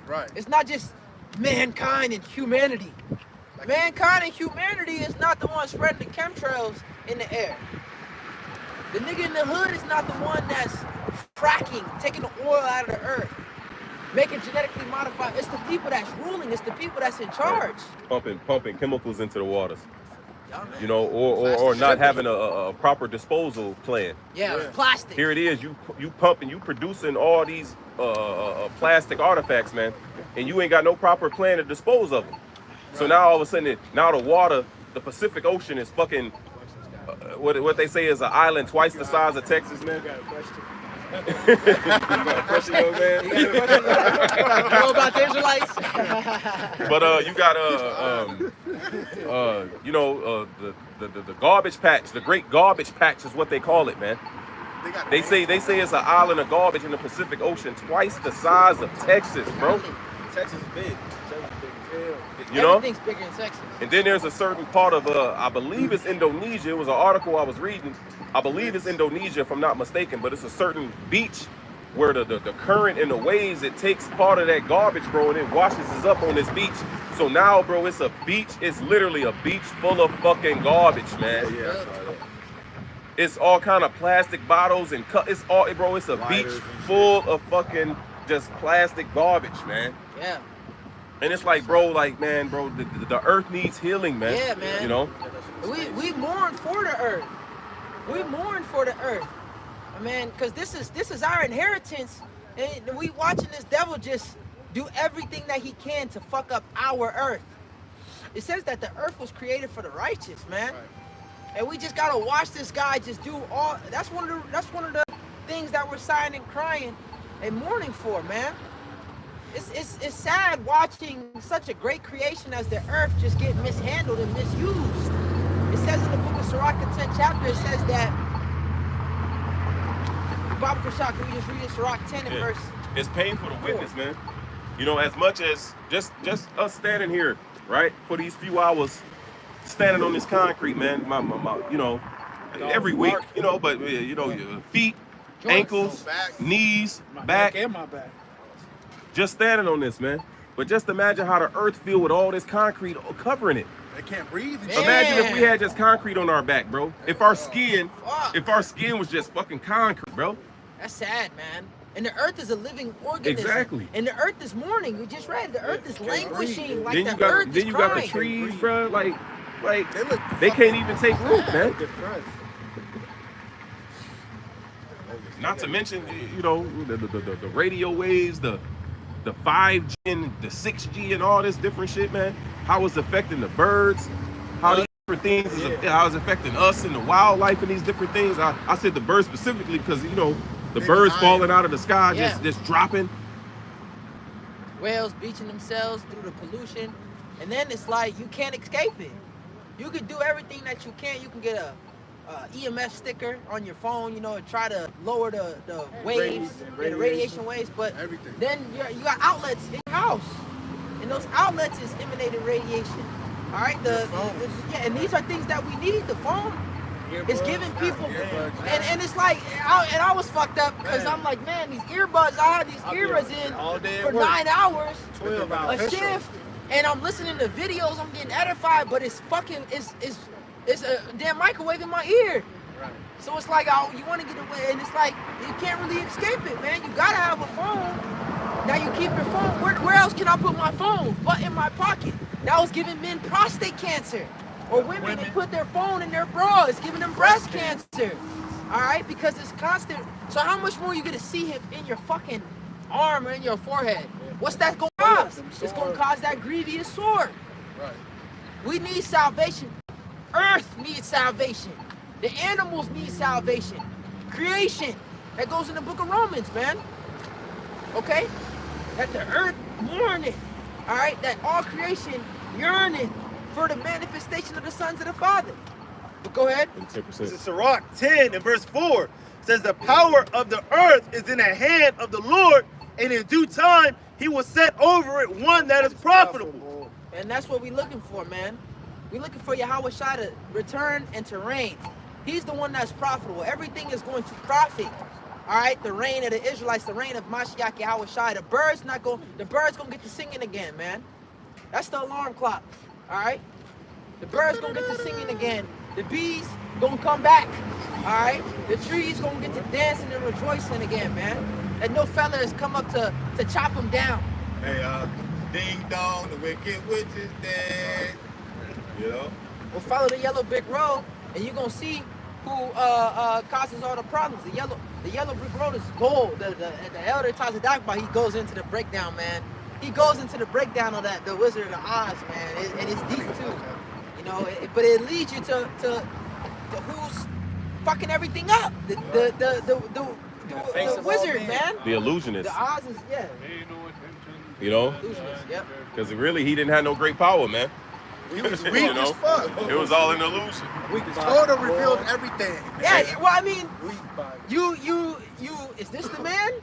Bill Gates, Klaus Schwab. Broken glass. This nigga, those are just faces for their NWO.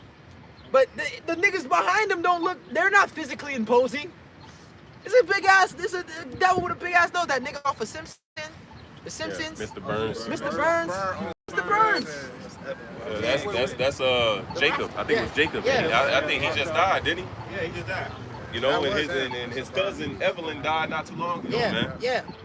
So even them dying, they gonna have to start making moves, man. They're gonna have to start making moves, and that show you that you have no victory.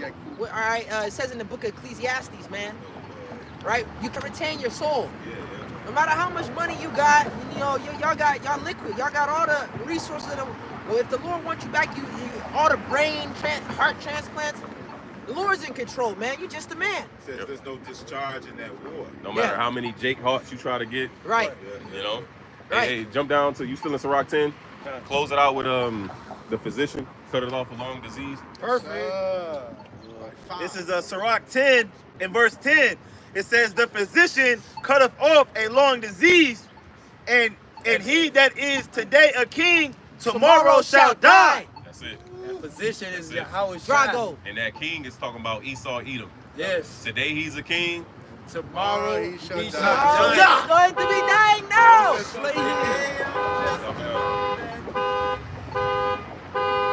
Having that said, Lord willing, that was edifying, uplifting, and exhorting. We want to give all praises to Yahweh, Ba'ashem, Yahweh Shai, Ba'ashem, Rakakwadash. Yahweh is the true, holy, powerful, and mighty name of the Heavenly Father, and Yahweh Shai is the true, holy, powerful, mighty name of his only begotten Son, our Lord and our Savior, Chachorash is the Holy Spirit that speaks through us, that allows us to rightly divide the word of truth and teach the word correctly and directly. The Thamash Nakabah lies according to Sharala, get double honors to the elders of Israel, being the apostles, and the elders, a great millstone that rule well. Shalom Wahab Labachir Sharala, which is peace and love to the elect of Israel. Shalom Achim, brothers, keep on pushing, stay sober, stay diligent, stay faithful, stay prayed up. Salvation draweth nigh, and redemption is nearer than we believe. Shalom. Shalom.